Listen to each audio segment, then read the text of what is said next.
सो hi everyone, welcome back again. तो देखिए ये वाली वीडियो में जो कि हमारा पार्ट 5 रहेगा रिगार्डिंग ऑप्टिक्स। यहाँ पे हम वेव ऑप्टिक्स को कवर करेंगे एक ही वीडियो में। देखिए इससे पहले आपको तीन पार्ट्स मिल गए होंगे। जो पार्ट नंबर 4 है वो अभी नहीं आया। उसमें वीडियो लेक्चर मैंने रिकॉर्ड किया था बट कुछ टेक्निकल फॉल्ट आ गया है, वो अब नए से रिकॉर्ड करना पड़ेगा। फिलहाल मैं यहाँ पे पार्ट 5 को अपलोड कर रहा हूँ क्योंकि दिस इज़ मोर इम्पॉर्टेंट। देखिए ये सभी चीज़ें ऑलरेडी हमने देखी हैं, क्लियर, ये हमने देखी हैं। अच्छा, देन हमारा रह गया है compound microscope and astronomical telescope. ये हमारा रह गया है, साथ ही में इनका रिजॉल्विंग पावर। सो इनका एक ही वीडियो आएगा जो कि पार्ट 4 में आएगा, क्लियर। इसके बाद हमारा आता है वेव ऑप्टिक्स। वेव ऑप्टिक्स में देखिए किस टाइप से पिछले सालों में क्वेश्चन यहाँ पे पूछे गए हैं। सभी क्वेश्चन यहाँ पे मैंने मेंशन किए हैं, आप क्वेश्चन को देख सकते हो। हाइगन्स प्रिंसिपल के ऊपर, इंटरफेरेंस के ऊपर, देन फ्रिंज विड्थ वगैरह के ऊपर, डिफ्रैक्शन के ऊपर क्वेश्चन पूछे गए हैं। देन अगर मैं शॉर्ट आंसर क्वेश्चन की बात करूं, यहाँ से टाइप्स ऑफ वेव फ्रंट आपसे पूछा जाता है। पोलराइजेशन ऑफ लाइट, इसको डिलीट किया गया है। लॉ ऑफ मेल्स, इसको भी डिलीट किया गया है। ब्रेविस्टर्स लॉ, इसको भी डिलीट किया गया है। पोलराइड्स एंड इनका यूज़, इसको अगेन डिलीट किया गया है। देन न्यूमेरिकल्स आपको देखने हैं on youngers double slit experiment, जो कि मैं अलग वीडियो में कवर करूंगा क्योंकि रे ऑप्टिक्स के न्यूमेरिकल मैंने कराए हैं। वेव ऑप्टिक्स के न्यूमेरिकल में आपको अलग वीडियो में कराऊंगा जो कि इस वीडियो के बाद ही आपको मिलेगा, क्लियर। नाउ देखिए आपके सिलेबस की बात करें, ये है आपका वेव ऑप्टिक्स। जितना ये जो आपको सिलेबस दिख रहा है ऊपर, ये सब हमने कवर किया हुआ है। Optical instrument, microscope and astronomical telescope रह गया है, वो आपको पार्ट 4 में मिलेगा। एंड पार्ट 5 यहाँ पे जो हमारा होगा, यहाँ पे पूरा वेव ऑप्टिक्स हम कवर करेंगे, क्लियर, पूरा वेव ऑप्टिक्स। नाउ देखिए पहले हम यहाँ पे बात करेंगे वेव फ्रंट की। आप अच्छे से यहाँ पे स्क्रीनशॉट लेते जाना एंड अपने नोट्स को बनाना। नाउ अगर मैं वेव फ्रंट की बात करूँ, देखिए आपने अगर नोटिस किया होगा, अगर हमारे पास एक तालाब होता है, पॉन्ड वगैरह होता है, जिसमें हमारा जो वाटर है वो रुका हुआ होता है, स्टिल वाटर। जब आप यहाँ पे एक स्टोन ड्रॉप करते हो, क्लियर, आपने कभी कभार नोटिस किया होगा। एंड बचपन में जनरली हम ये शरारतें करते थे। सो आपने नोट्स किया होगा कि जैसे ही यहाँ पे स्टोन गिरता है, यहाँ पे जो वेव्स है ना, वो ट्रेवल करती हैं in all directions with equal velocity, clear.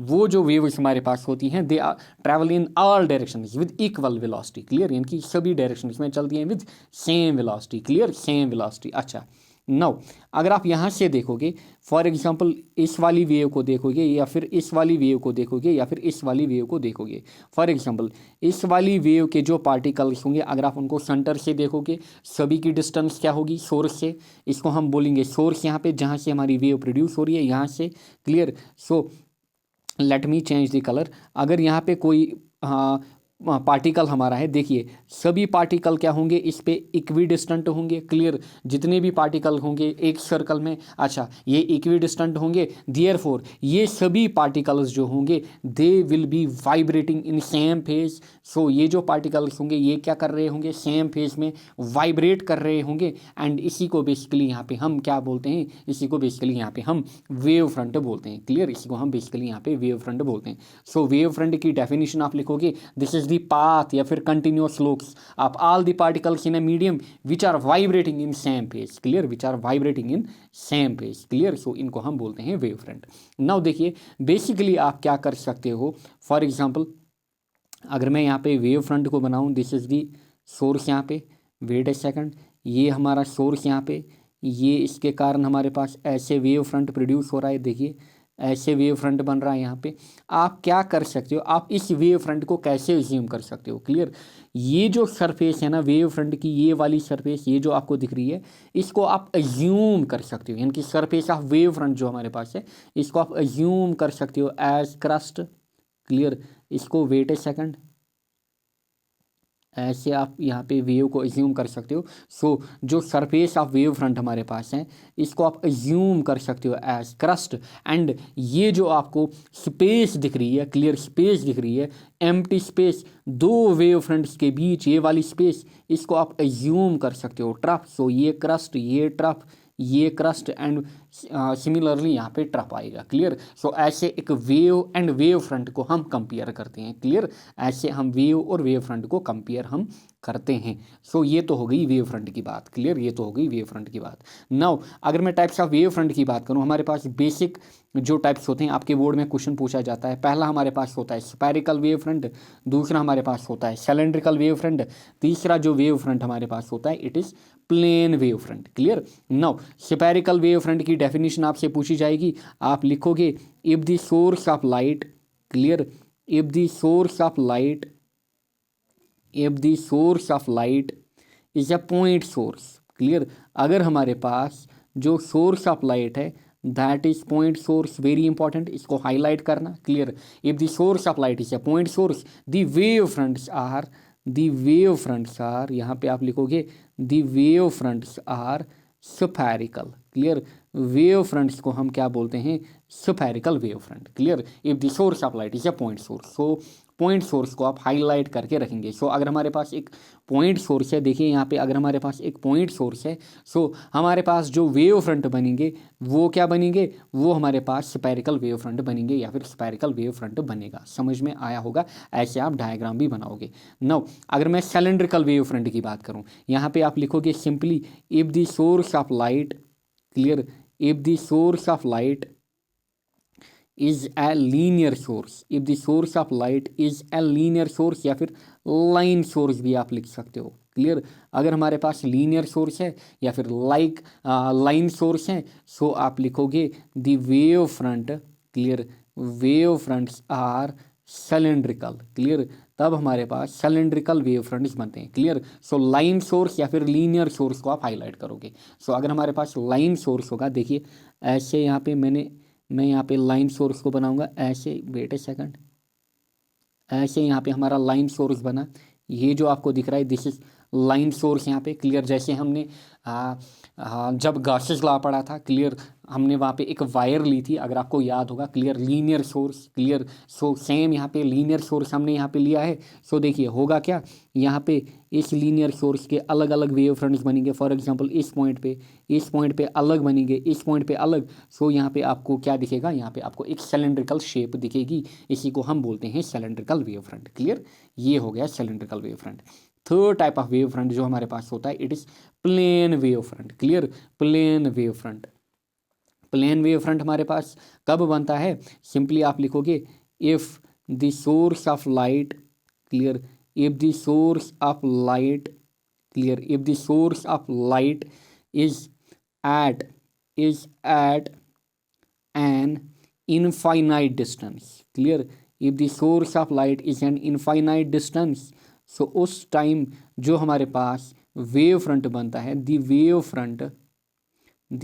Fronts are called plane wave front. उस टाइम हमारे पास जो वेव फ्रंट बनेगा वो हमारे पास प्लेन वेव फ्रंट बनेगा, क्लियर। एग्जांपल हमारे पास, फॉर एग्जांपल सन से अगर लाइट आ रही है, क्लियर, सन से अगर हमारे पास लाइट आ रही है, या फिर किसी स्टार वगैरह से, हेवनली बॉडी से आ रही है, या फिर कोई भी फॉर एग्जांपल बल्ब हो गया या फिर लैंप हो गया, वो हमने एट इनफाइनाइट डिस्टेंस पे रखा है। सो उस टाइम हमारे पास क्या होगा, उस टाइम हमारे पास प्लेन वेव फ्रंट फॉर्म होगा, clear, plane wave front form होगा, क्लियर। सो ये लिखोगे आप प्लेन वेव फ्रंट के लिए, एंड यहाँ पे आप डायग्राम को बना सकते हो प्लेन वेव फ्रंट के लिए, क्लियर, प्लेन वेव फ्रंट के लिए। सो ये हो गए हमारे पास टाइप्स ऑफ वेव फ्रंट।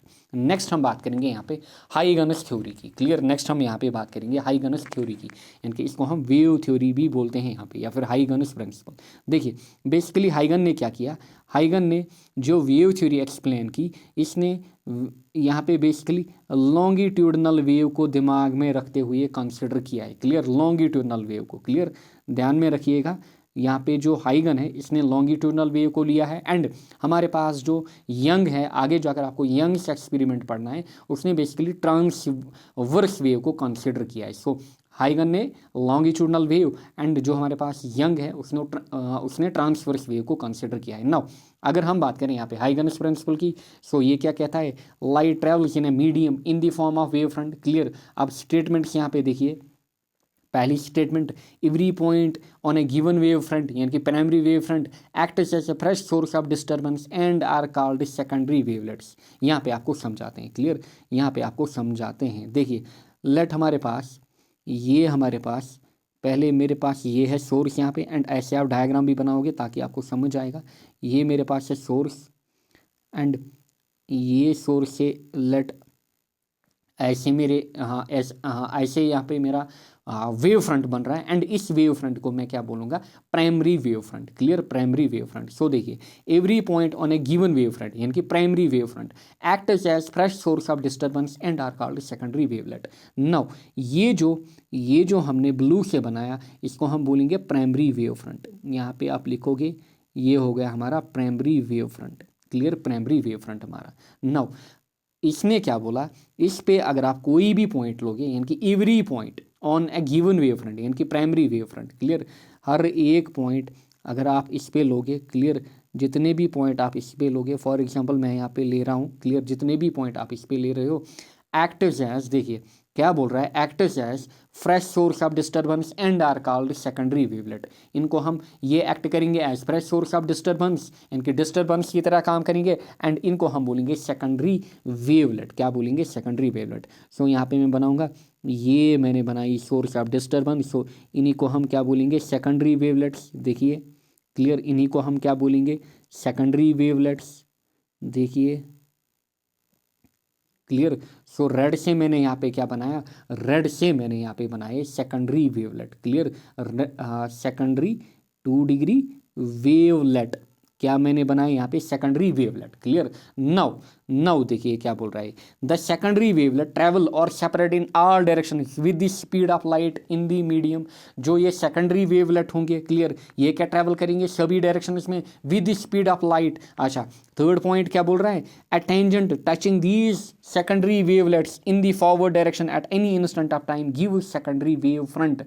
अब क्या बोल रहा है भाई साहब, ये बोल रहा है these secondary wavelets in the forward direction, specially forward direction में, क्योंकि बैकवर्ड जो होंगे वो प्रोड्यूस नहीं होंगे, specially in forward direction. Clear, eight any instant of time will give secondary wave front. मतलब क्या, मतलब यहाँ पे अलग कलर से मैं शो करूँगा, आप भी अलग 3 कलर यहाँ पे यूज़ करना ताकि आपको हमेशा के लिए याद रहे। क्लियर। सो अगर मैं इन पे टेंजेंट ड्रा करूँगा, क्लियर, इस पे टेंजेंट, देखिए ये टेंजेंट्स क्या होंगे, ये मैच होंगे। सो अगर आप इन पे टेंजेंट्स ड्रा करोगे यानी कि जो सेकेंडरी वेवलेट है, अगर इनके ऊपर आप क्या करोगे, फॉरवर्ड डायरेक्शन में टेंजेंट्स ड्रा करोगे, सो वो जो टेंजेंट्स होंगे वो आपको किनको देंगे, बेसिकली वो आपको यहाँ पे सेकेंडरी वेव फ्रंट देंगे। क्लियर, वो आपको यहाँ पे सेकेंडरी वेव फ्रंट देंगे। सो मैं सेकेंडरी वेव फ्रंट या फिर टेंजेंट्स इनके ऊपर ड्रा करूँगा।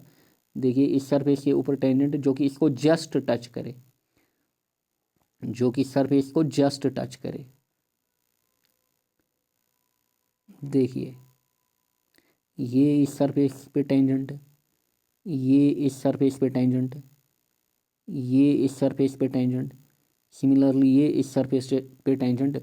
सो ये जो आपको ग्रीन यहाँ पे दिख रहा है, ये यहाँ पे क्या बना, ये यहाँ पे सेकेंडरी वेव फ्रंट बना। क्लियर, इनिशियली हमारे पास क्या था, primary wave front, primary wave front से क्या बना, सेकेंडरी वेवलेट, सेकेंडरी वेवलेट से क्या बना, सेकेंडरी वेव फ्रंट। एंड यही कहता है कौन, यही कहता है हाइगन। क्लियर, यही है हाइगन्स वेव थ्योरी या फिर Huygens principle. Clear, Huygens wave theory या फिर Huygens principle, very important. Clear, very important. Now यहाँ पे एक इंपॉर्टेंट पॉइंट जो आप नोट करोगे, clear, very important point, velocity and frequency of secondary wavelet is same as that of primary wave front. जो secondary wavelet बना ना, उसकी वेलोसिटी होगी, फ्रीक्वेंसी होगी, it is same as that of primary wave front. Very important objective आपसे पूछा जाएगा। Clear, ये तो हो गया यहाँ पे हाइगन्स प्रिंसिपल, आप यहाँ पे इसका स्क्रीनशॉट ले सकते हो। क्लियर, एंड अपने नोट्स में इसको एडअप कर सकते हो। लीजिए स्क्रीनशॉट। नाउ देखिए इसका भी स्क्रीनशॉट आप लीजिए, क्लियर, नोट का। सो वेलोसिटी एंड फ्रीक्वेंसी जो हमारे पास होती है सेकेंडरी वेवलेट की, it is same as that of primary wave front. And अभी हमने देखा, हमने क्या बोला, हम क्या करेंगे, जो टेंजेंट ड्रा करेंगे, क्लियर, किन के ऊपर, सेकेंडरी वेवलेट्स के ऊपर, but in the forward direction. Clear, in the forward direction, क्योंकि बैकवर्ड वेव फ्रंट हमारे पास पॉसिबल नहीं होता है, क्योंकि इंटेंसिटी जो होती है बैकवर्ड वेव फ्रंट की, दैट इज बेसिकली 0। इसलिए हमारे पास खाली क्या बनेंगे, इसलिए हमारे पास फॉरवर्ड वेव फ्रंट्स ही बनेंगे, ना कि बैकवर्ड वेव फ्रंट्स। क्लियर, ये भी आप ध्यान में रखेंगे। नाउ यहाँ पे आप लिखोगे drawbacks. Clear, these are the drawbacks. So drawbacks लिखोगे एंड यहाँ पे लाइन ड्रा करोगे। ड्रॉबैक्स की अगर मैं बात करूँ, Huygens wave theory explained reflection, refraction, interference and diffraction. जो हाइगन्स वेव थ्योरी है, very important objectives. Huygens wave theory जो हमारे पास है ये क्या एक्सप्लेन करती है, रिफ्लेक्शन को, रिफ्रैक्शन को, इंटरफेरेंस को एंड डिफ्रैक्शन को। But it could not explain polarisation of light. Polarisation जो कि आपके सिलेबस में होता था उसको डिलीट किया गया है। सो ये पोलराइजेशन ऑफ लाइट को एक्सप्लेन नहीं कर पा रहा है। क्लियर, क्योंकि इसने क्या एज्यूम किया था, स्टार्टिंग में ही मैंने आपको बोला, इसने क्या एज्यूम किया, इसने लॉन्गिट्यूडनल वेव को एज्यूम किया। ये भी आप याद रख सकते हो, इसने क्या किया, एज्यूम किया लॉन्गिट्यूडनल वेव को। क्लियर, देन पोलराइजेशन हो गया एक ड्रॉबैक। अच्छा, ये तो हो गया पहला ड्रॉबैक। दूसरा, it also fail to explain क्या, एक तो backward propagation of light, backward propagation of light को ये एक्सप्लेन नहीं कर पाया। साथ ही में फोटो इलेक्ट्रिक इफेक्ट को ये एक्सप्लेन नहीं कर पाया। कॉम्पटन इफेक्ट, रामन इफेक्ट, इन सभी को ये एक्सप्लेन नहीं कर पाया। कौन, हाइगन, यानी कि हाइगन्स वेव थ्योरी इन चीज़ों को एक्सप्लेन नहीं कर पाई। This is all about Huygens wave theory. ऐसा आप अच्छे से याद रखेंगे। नेक्स्ट हम बात करेंगे, आपके एग्जाम में 5 मार्क का क्वेश्चन पूछा जाता है।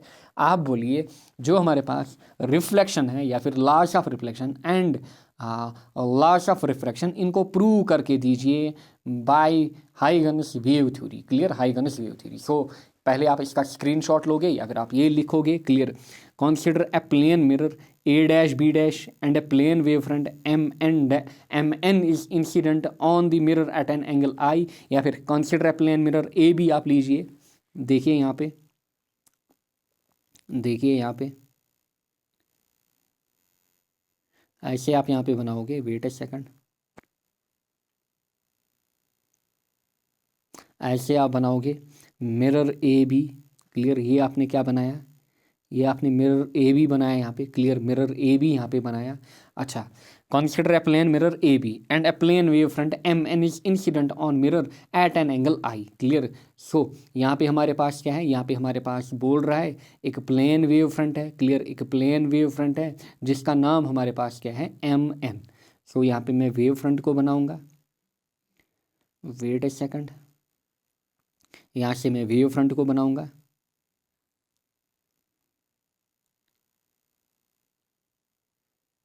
अच्छे से बनाइएगा।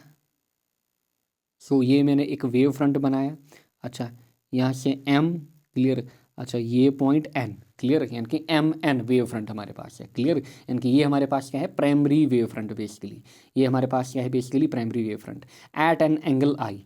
अच्छा, कौन सी एंगल पे है ये, यानी कि it is incident at angle I. Clear, angle I बना रहा है मिरर के साथ, प्लेन मिरर के साथ। The ray from N, clear, the ray from N reaches the point O. Clear, ray निकलेगी कहाँ से, एन से। क्लियर, यहाँ से रे आएगी एन से। क्लियर, सो ऐसे रे आएगी एन से।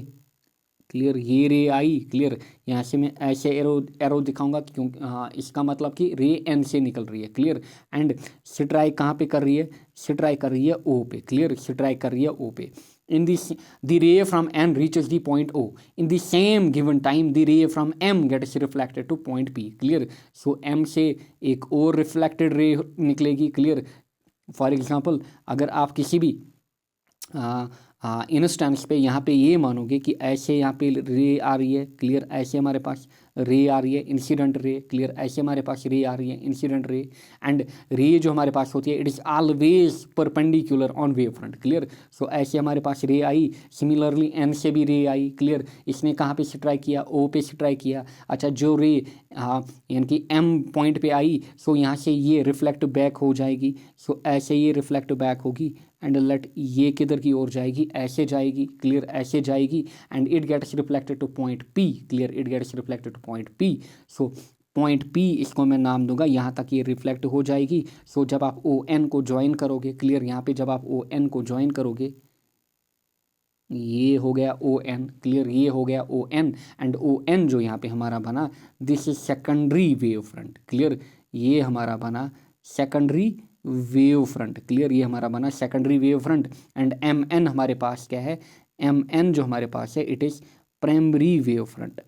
सो एम एन जो हमारे पास है it is primary wave front. Clear. So इतनी डायग्राम आप बनाओगे। क्लियर। इतनी डायग्राम आप बनाओगे एंड ये जो एंगल यहाँ पे होगा, क्लियर, ये जो एंगल यहाँ पे होगा this will be angle R. Clear. ये हमारे पास क्या होगा, एंगल आर।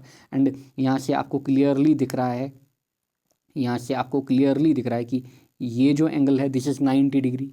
सिमिलरली ये जो एंगल है दिस इज़ 90 डिग्री यहाँ पे। क्लियर। ये जो एंगल है दिस इज़ 90 डिग्री। अगर मैं यहाँ पे नॉर्मल ड्रा करूँ, क्लियर, सो ये हमारी एंगल आई बनेगी सेम यहाँ पे। एंड आई जो आपको दिख रही है, क्लियर, यानी कि ए बी के साथ जो एम एन बना रहा है वो भी हमारे पास एंगल आई ही है। सो इतनी आपके पास कंप्लीट डायग्राम है। इतने का फिलहाल स्क्रीनशॉट लोगे। क्लियर। इतने का आप स्क्रीनशॉट यहाँ पे लोगे। Clear. So this is O point and इसको थोड़ा एक्सटेंड आप करोगे। क्लियर। सो इतने का आप यहाँ पे स्क्रीनशॉट लोगे। लीजिए स्क्रीनशॉट, या फिर आपने इसको बनाया भी होगा। क्लियर। या फिर आपने इसको बनाया भी होगा। Now so consider a plane mirror A B. Mirror क्या लिया हमने, A B. A plane wave front M N. Clear. M N लिया हमने। Is incident on mirror at an angle I. फिर the ray from N reaches the point O. Point O पे आ गई, N से निकली। And in the same given time the ray from M gets reflected to point P. P पे आ गई ray. According to Huygens principle now the P O represents the secondary wave front. So P O जो हमारा है ये किसको represent कर रहा है, सेकेंडरी वेव फ्रंट को रिप्रेजेंट कर रहा है। नाउ अब आप देखेंगे हम क्या करेंगे इसमें। नाउ ऐसे लिखोगे आप, हमारे पास जो स्पीड होती है, clear, we all know that speed हमारे पास होती है distance upon time. Clear. Speed हमारे पास होती है डिस्टेंस अपॉन टाइम। लेट जो स्पीड है इसको मैं डिनोट करूंगा सी से, क्योंकि हम सी एंड वी से भी डिनोट कर सकते हैं। सो सी हमारे पास क्या होगा, डिस्टेंस अपॉन टाइम यहाँ पे। सो टाइम को मैं डिनोट करूँगा टी से। क्लियर। टाइम को मैं डिनोट करूँगा टी से। सो डिस्टेंस मेरे पास क्या है, देखिए एक डिस्टेंस मेरे पास है O N. Clear. N to O ray I, फिर दूसरी रे एम टू पी गई। सो देखिए मेरे पास जो डिस्टेंस है, सो मैं डिस्टेंस सी को ले सकता हूँ यहाँ पे। एक तो मेरे पास ओ एन है, क्लियर, ओ एन। दूसरी मेरे पास एम पी, इसको मैं लिख सकता हूँ यहाँ पे, क्लियर, यानी कि डिस्टेंस। चलिए पहले डिस्टेंस को निकालते हैं।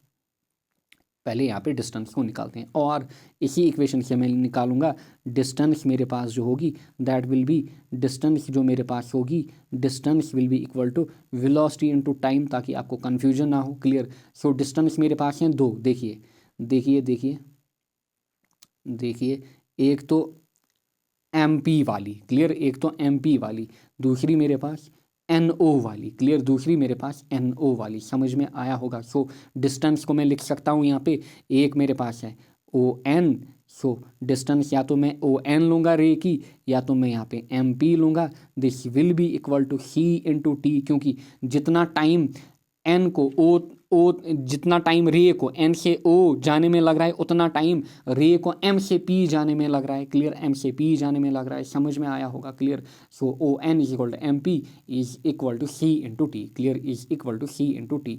नाउ जब आप ट्रायंगल्स पे ध्यान दोगे, ट्रायंगल एम पी ओ, देखिए अगेन मैं येलो से ही शो करूँगा angle, triangle M P O, ये एक ट्रायंगल हमारे पास बन रही है, triangle M P O. Clear. Triangle M P O. दूसरी हमारे पास कौन सी बन रही है, triangle M N O.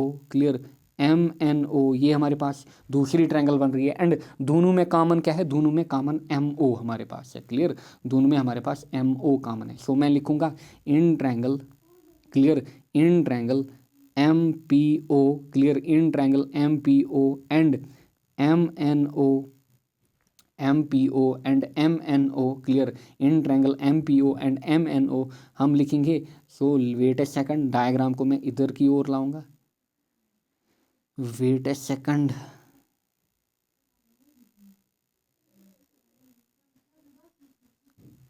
Wait a second, चलिए रहने दीजिए। So in triangle M P O and M N O. Clear. सो मैं लिख सकता हूँ जो मेरे पास एम ओ है, M O is equal to M O, मतलब एम ओ जो मेरे पास है it is common here. Clear. दिख रहा होगा आपको जो एम ओ है दोनों ट्रायंगल्स में क्या है, कॉमन, क्योंकि मैंने आपको ट्रायंगल्स भी जूम करके दिखाई। सिमिलरली जो मेरे पास एंगल एन है that is equal to angle P, क्योंकि दोनों आपको दिख रही होंगी, angle N and angle P पहले ही मैंने यहाँ पे आपको दिखाया, दोनों क्या है, दोनों 90 डिग्री एंगल्स हैं। क्लियर। सिमिलरली ऑलरेडी हमने देखा हमारे ऊपर हमने देखा जो ON हमारे पास है, ON is equal to MP, that is equal to CT।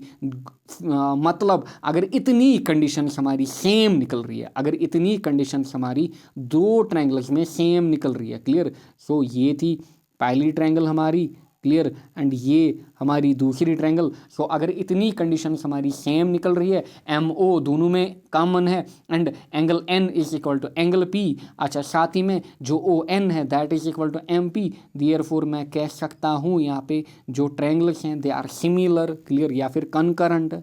ये जो ट्रायंगल्स हैं दे आर कनकरेंट, देयरफॉर मैं बोलूँगा जो ट्रायंगल MPO होगी this is concurrent to triangle MNO, इसका मतलब कनकरेंट है। देयरफॉर हम कह सकेंगे, देयरफॉर एंगल I जो हमारे पास होगा that will be equal to angle R। This proves law of reflection. So आप लिखोगे this proves law of reflection, this proves law of reflection, ऐसे आप लिखोगे अपने बोर्ड में। समझ में आया होगा, क्लियर।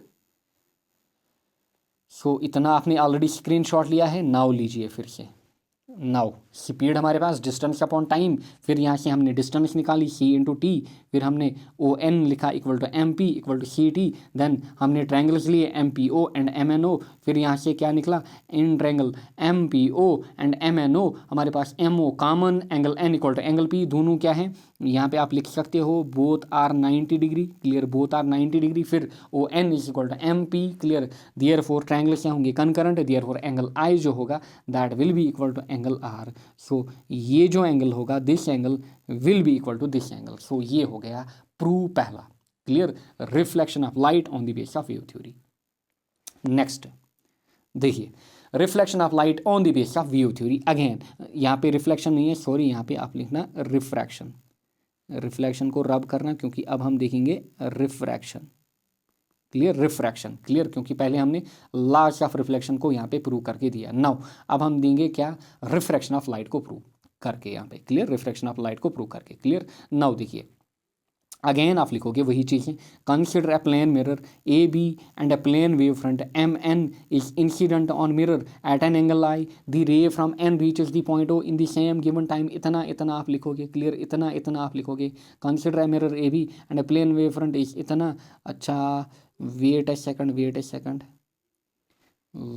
सेकंड, रिफ्लेक्शन, इसमें सेम स्लाइड आ गई है रिफ्लेक्शन की, let me find this slide,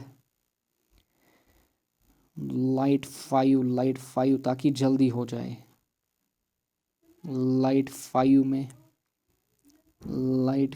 में कौन सी स्लाइड, नंबर 2, हाँ रिफ्रैक्शन, अब आ गई है करेक्ट स्लाइड, क्लियर। देखिए यहाँ पे आप लिखोगे reflection of light on the base of wave theory. So आप लिखोगे पहले consider a plane surface AB, clear, consider a plane surface AB separating two mediums of refractive index, फिर आप यहाँ पे लिखोगे refractive index μ1 and μ2, clear, refractive index μ1 and μ2, clear.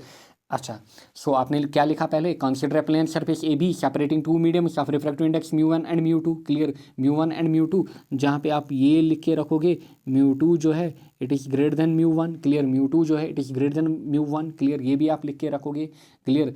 अच्छा then a plane wave front MN is incident on surface at an angle I, बाकी सभी चीज़ें वही, क्लियर, बाकी सभी चीज़ें वही। फिलहाल आप इतने का स्क्रीनशॉट लीजिए, क्लियर, इतने का आप स्क्रीनशॉट लीजिए, एंड ये जो स्लाइड आई थी ये डबल आई थी, क्लियर, इसको आप छोड़िए।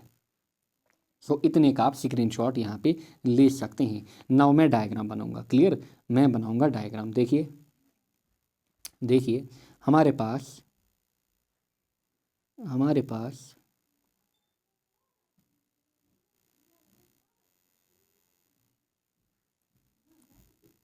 ये हमारे पास है surface, clear, this is the surface AB, ये हमारे पास है सरफेस AB, क्लियर, ये हमारे पास है surface AB, and this is the point, incident point जहाँ पे रे आएगी, या फिर इसी को हम फिर नाम देंगे यहाँ पे पॉइंट M, एंड यहाँ पे मैं नॉर्मल को ड्रा कर सकता हूँ, क्लियर। यहाँ पे मैं नॉर्मल को ड्रा कर सकता हूँ क्योंकि अब की बार हमें रिफ्रैक्शन देखनी है। क्लियर, अब की बार हमें रिफ्रैक्शन देखनी है। क्लियर, रिफ्रैक्शन देखनी है। अच्छा, सो एक लाइट यहाँ पे आएगी इंसिडेंट। क्लियर, ये आई इंसिडेंटल लाइट यहाँ पे, इसने कुछ एंगल बनाया यहाँ पे, दैट इज एंगल आई।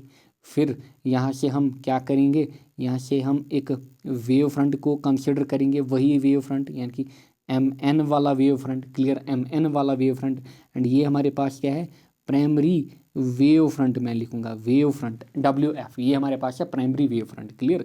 अच्छा, जो रे यहाँ से आएगी, क्लियर, जो रे अगेन यहाँ से इंसिडेंट होके आएगी, वो यहाँ पे स्ट्राइक करेगी। क्लियर, वो यहाँ पे स्ट्राइक करेगी। एंड इस पॉइंट को हमने वहाँ पे भी क्या नाम दिया था, ओ नाम दिया था। क्लियर, ओ नाम दिया था हमने। क्लियर। नाउ अब की बार क्या होगी, अब की बार रिफ्रैक्शन होगी। क्लियर, अब की बार रिफ्रैक्शन होगी। क्लियर, अब की बार क्या होगी, रिफ्रैक्शन।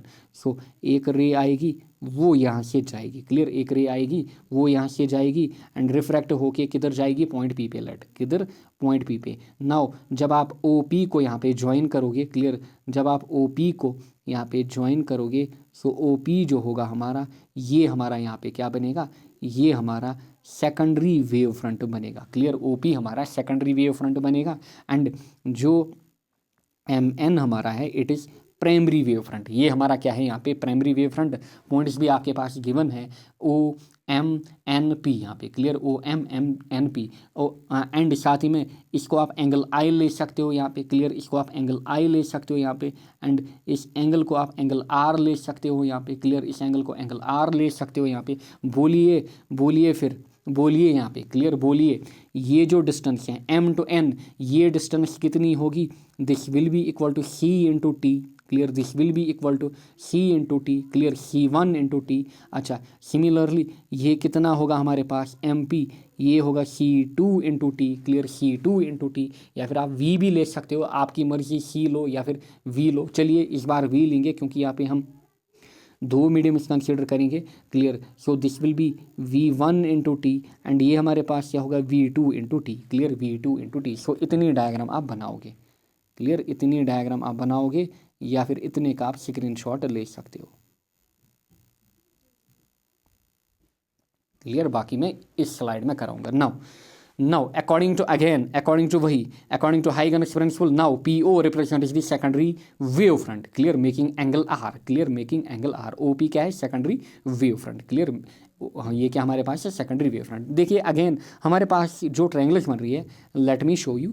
एक ट्रायंगल MNO, देखिए एक ट्रायंगल MNO। क्लियर, दूसरी ट्रायंगल बोलिए कौन सी, MPO। क्लियर, दूसरी ट्रायंगल MPO। सो अगेन हमारे पास कॉमन क्या है दोनों में, MO हमारे पास कॉमन है। नाउ देखिए यहाँ से अब आप लिखेंगे, क्लियर, यहाँ से अब आप लिखेंगे let V1 is equal to speed of light, speed of light in medium first, medium first. Let V2 is speed of light, speed of light in medium 2। Snell's law हमें प्रूव करके देना है। Clear, so we know that जो speed हमारे पास होती है that is nothing but distance upon time. Speed हमारे पास होती है distance upon time. Clear, speed हमारे पास होती है डिस्टेंस अपॉन टाइम। और अगर मैं यहाँ से डिस्टेंस को निकालूँ, डिस्टेंस हमारी क्या बनेगी, डिस्टेंस हमारी स्पीड इंटू टाइम बनेगी। क्लियर, डिस्टेंस हमारी स्पीड इंटू टाइम बनेगी। एंड हमारे पास दो डिस्टेंस हैं, कौन कौन से डिस्टेंस हमारे पास हैं, देखिए गौर से देखिए। एक हमारे पास है NO, ये वाली डिस्टेंस रहेगी। दूसरी हमारे पास है MP यहाँ पे। क्लियर, MP यहाँ पे। क्लियर, MP यहाँ पे। सो मैं लिख सकता हूँ डिस्टेंसेस जो मेरे पास हैं, डिस्टेंस की अगर मैं बात करूँ, एक मेरे पास है यहाँ पे NO किसके बराबर होगा, speed into time. So this will B V1 into T, क्योंकि दोनों को सेम टाइम लग रहा है। सिमिलरली MP जो होगा that will B V2 into T यहाँ पे। Clear, V2 into T. Now अब आप क्या करोगे, अब आप लोगे अलग अलग से ट्रायंगल्स को। In triangle MNO, clear, sine i निकालिए। क्लियर, साइन आई निकालिए, निकालिए इस ट्रायंगल में MNO में साइन आई को। साइन आई, साइन क्या हमारे पास होता है,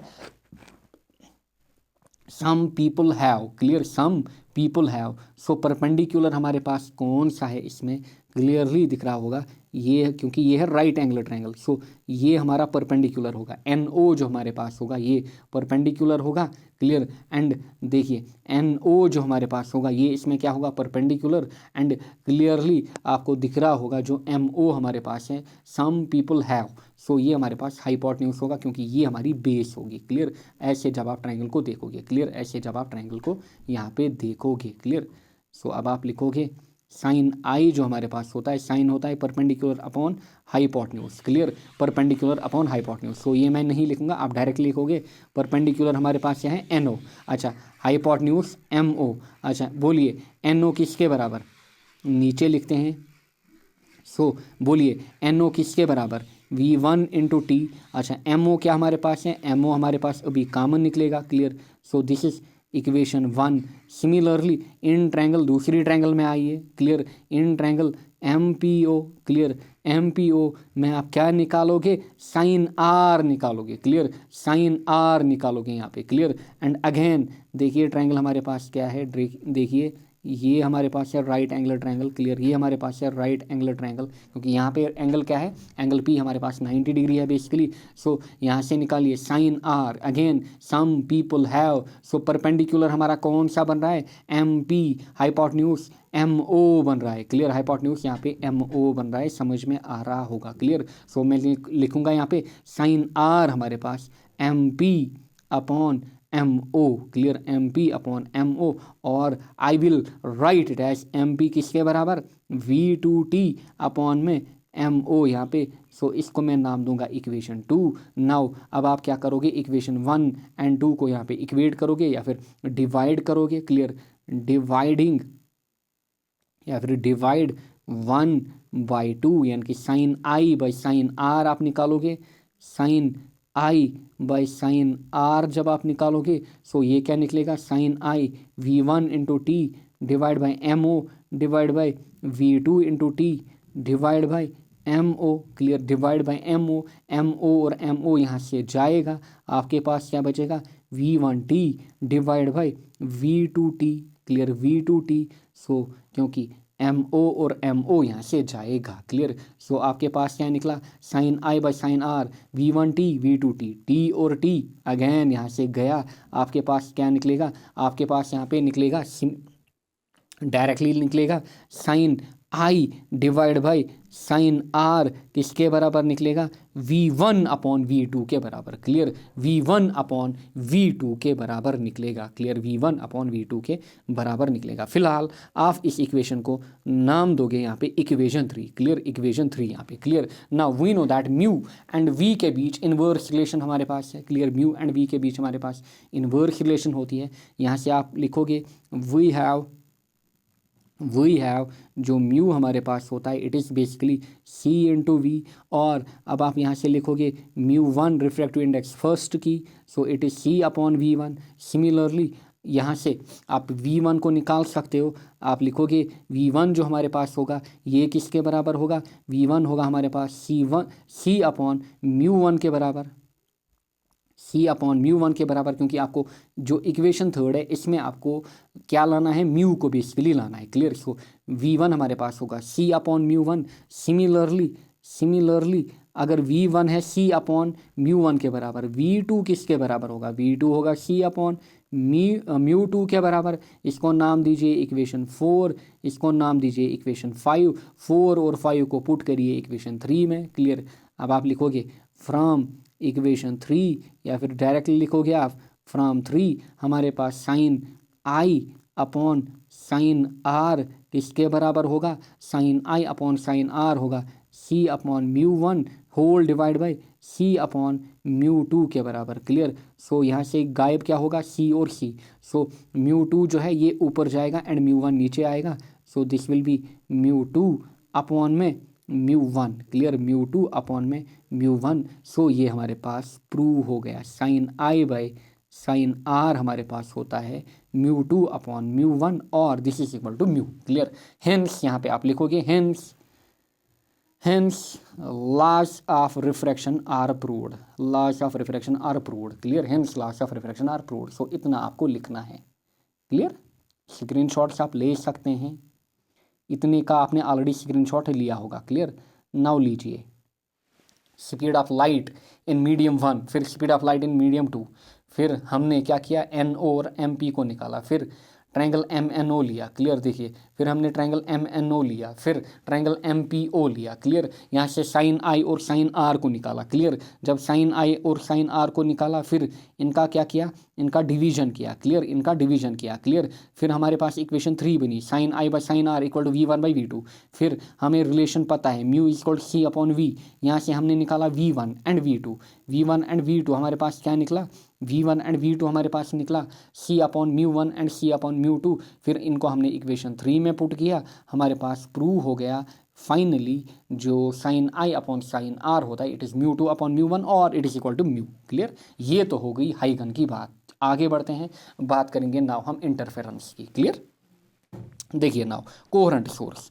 अब देखिए कोहेरेंट सोर्स हमारे पास क्या होते हैं, two source which emit light wave having same frequency same wavelength. यानी कि अगर हमारे पास यानी कि फ्रीक्वेंसी सेम है, अच्छा वेवलेंथ सेम है, दो सोर्सेज जो कि इमिट कर रहे हैं लाइट, एंड अगर इनके पास frequency same wavelength same and same phase में है, साथ ही में सेम फेज में है, या फिर कांस्टेंट फेज डिफरेंस इनमें है, या फिर जीरो फेज डिफरेंस है, तब इनको हम बोलेंगे कोहेरेंट सोर्स. एग्जांपल हमारे पास लेजर लाइट की. क्लियर? सो ये है definition of coherent source. Now interference की अगर मैं बात करूँ, इंटरफेरेंस सिंपली हमारे पास क्या होती है, आपने क्लास 11th में पढ़ा होगा, या फिर जब मैंने वन शॉट्स लाए थे बोर्ड के लिए, मैंने आपको वहाँ पे इंटरफेरेंस, स्टेशनरी वेव, बीट्स वगैरह के लिए कॉन्सेप्ट दिया था, अगर आपको याद होगा. क्लियर? अगर आपको याद होगा, प्रिंसिपल ऑफ सुपरपोजिशन जब हमने पढ़ा था वेव्स का. क्लियर? सो इंटरफेरेंस एक हमने देखी थी, इंटरफेरेंस दूसरी हमने देखी थी स्टेशनरी वेव, तीसरी हमने बीट्स देखी थी. अच्छा, यहाँ से हमने देखी थी frequency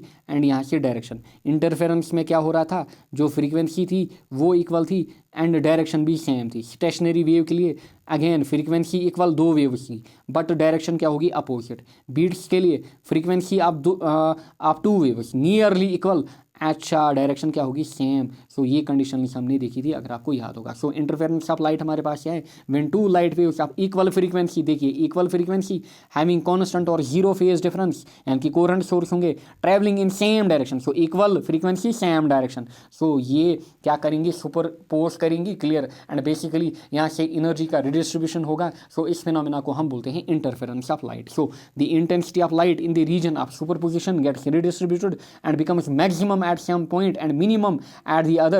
This phenomena is known as interference. So इसी को हम क्या बोलते हैं, इंटरफेरेंस. एंड जो एनर्जी हमारे पास होती है that is conserved, but energy का रिडिस्ट्रीब्यूशन होता है कहाँ पे, इंटरफेरेंस में हमारे पास. क्लियर? कहाँ पे, इंटरफेरेंस में. सो ये सब पॉइंट्स आप नोट डाउन करोगे. ये तो हो गई इंटरफेरेंस, एंड ये आपने कोहेरेंट सोर्स का भी स्क्रीनशॉट यहाँ पे लिया होगा. Clear? Now Young's double slit experiment. Clear? देखिए Young's double slit experiment, Young's ने क्या किया. क्लियर? यंगर्स ने क्या किया, देखिए इसने क्या किया, एक मोनोक्रोमेटिक सोर्स लिया. क्लियर? लेट यहाँ पे ये जो आपको दिख रहा है, दिस इज मोनोक्रोमेटिक सोर्स. इसने क्या लिया, मोनोक्रोमेटिक सोर्स लिया. मोनोक्रोमेटिक सोर्स मतलब जो कि इमिट करेगा सिंगल कलर लाइट को. क्लियर? सिंगल कलर लाइट को, एंड इमिट करेगा लाइट को generally in the form of spherical wave front. यहाँ पे क्लियर? एंड इमिट करेगा लाइट को इन दी फॉर्म ऑफ, यहाँ पे आपको दिख रहा होगा स्फेरिकल वेव फ्रंट्स यहाँ पे फॉर्म हुए हैं. क्लियर? सो इसने क्या लिया, बेसिकली यहाँ पे जो मैं आपको रेड से दिखा रहा हूँ, इसने यहाँ पे मोनोक्रोमेटिक सोर्स ऑफ लाइट लिया. Clear? Monochromatic source of light लिया. देखिए जनरली अगर मैं बात करूं जो लाइट हमारे पास होती है 2D में, उसको हम एज वेव रिप्रेजेंट करते हैं. क्लियर? सो लाइट को हम जनरली एज वेव रिप्रेजेंट करते हैं 2D में. बट अगर 3D की मैं बात करूं, अगेन जब हमने वेव फ्रंट्स को देखा था 3D में, जनरली हम लाइट को, क्लियर, जनरली हम लाइट को एज वेव फ्रंट कंसिडर करते हैं. क्लियर? एज वेव फ्रंट, या फिर जनरली यहाँ पे हम किसको लेते हैं, स्फेरिकल वेव फ्रंट को. क्लियर? स्फेरिकल वेव फ्रंट को. सो इसने यहाँ पे क्या लिया, मोनोक्रोमेटिक सोर्स लिया. क्लियर? मोनोक्रोमेटिक सोर्स लिया. फिर यहाँ से क्या हुआ,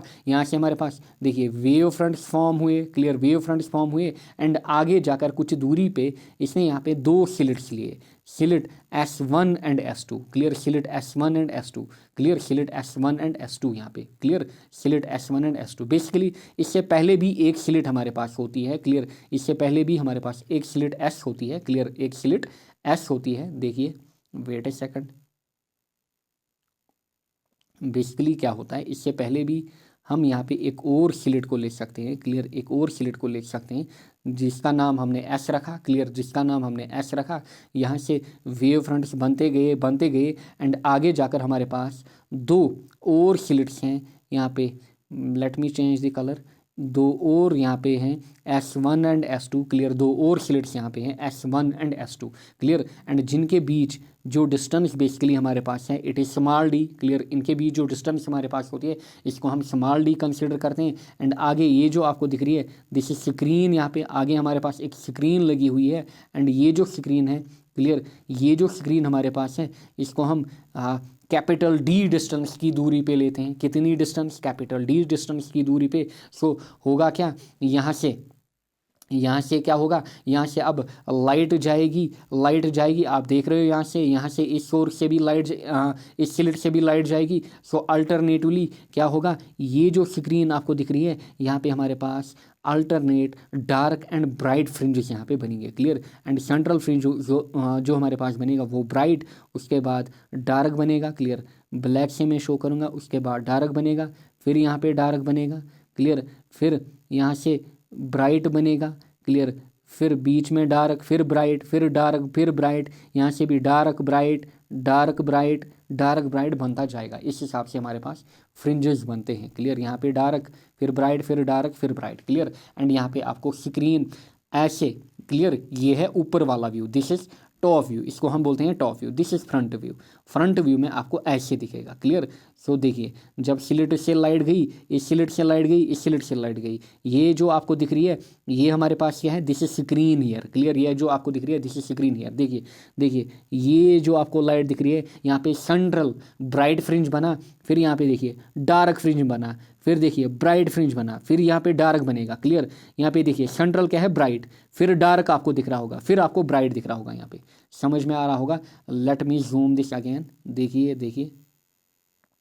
देखिए जैसे यहाँ से लाइट गई, क्लियर, S1 एंड S2 से, सो हमारे पास देखिए सेंटर में जो मैं येलो से शो करूँगा this is bright fringe, clear, this is bright fringe, this is bright fringe. अच्छा डार्क भी आपको मैं शो करूँगा, ये हमारे पास डार्क फ्रिंज, क्लियर, ये हमारे पास डार्क फ्रिंज, क्लियर। इस हिसाब से हमारे पास ब्राइट एंड डार्क फ्रिंजेस बनते जाएंगे। डार्क फ्रिंज मतलब जो इंटेंसिटी है लाइट की दैट इज मिनिमम, क्लियर, इसलिए ये डार्क बन रहा है, क्लियर। ब्राइट फ्रिंज मतलब ये जो आपको ब्राइट दिख रहा है, यहाँ पे जो इंटेंसिटी होगी, intensity will be maximum, clear, intensity will be maximum. And यही बेसिकली हमारे पास होता है youngers double slit experiment, clear, youngers double slit experiment. And already मैंने आपको स्टार्टिंग में ही बोला जो यंग था इसने बेसिकली इंटरफेरेंस को यहाँ पे स्टडी किया, या फिर मैं बोलूँगा इसने transverse wave nature of light को यहाँ पे स्टडी किया, क्लियर। सो यंगर्स डबल स्लिट एक्सपेरिमेंट आपको अपने एग्जाम में ऐसे लिखना है। आप क्या लिखोगे,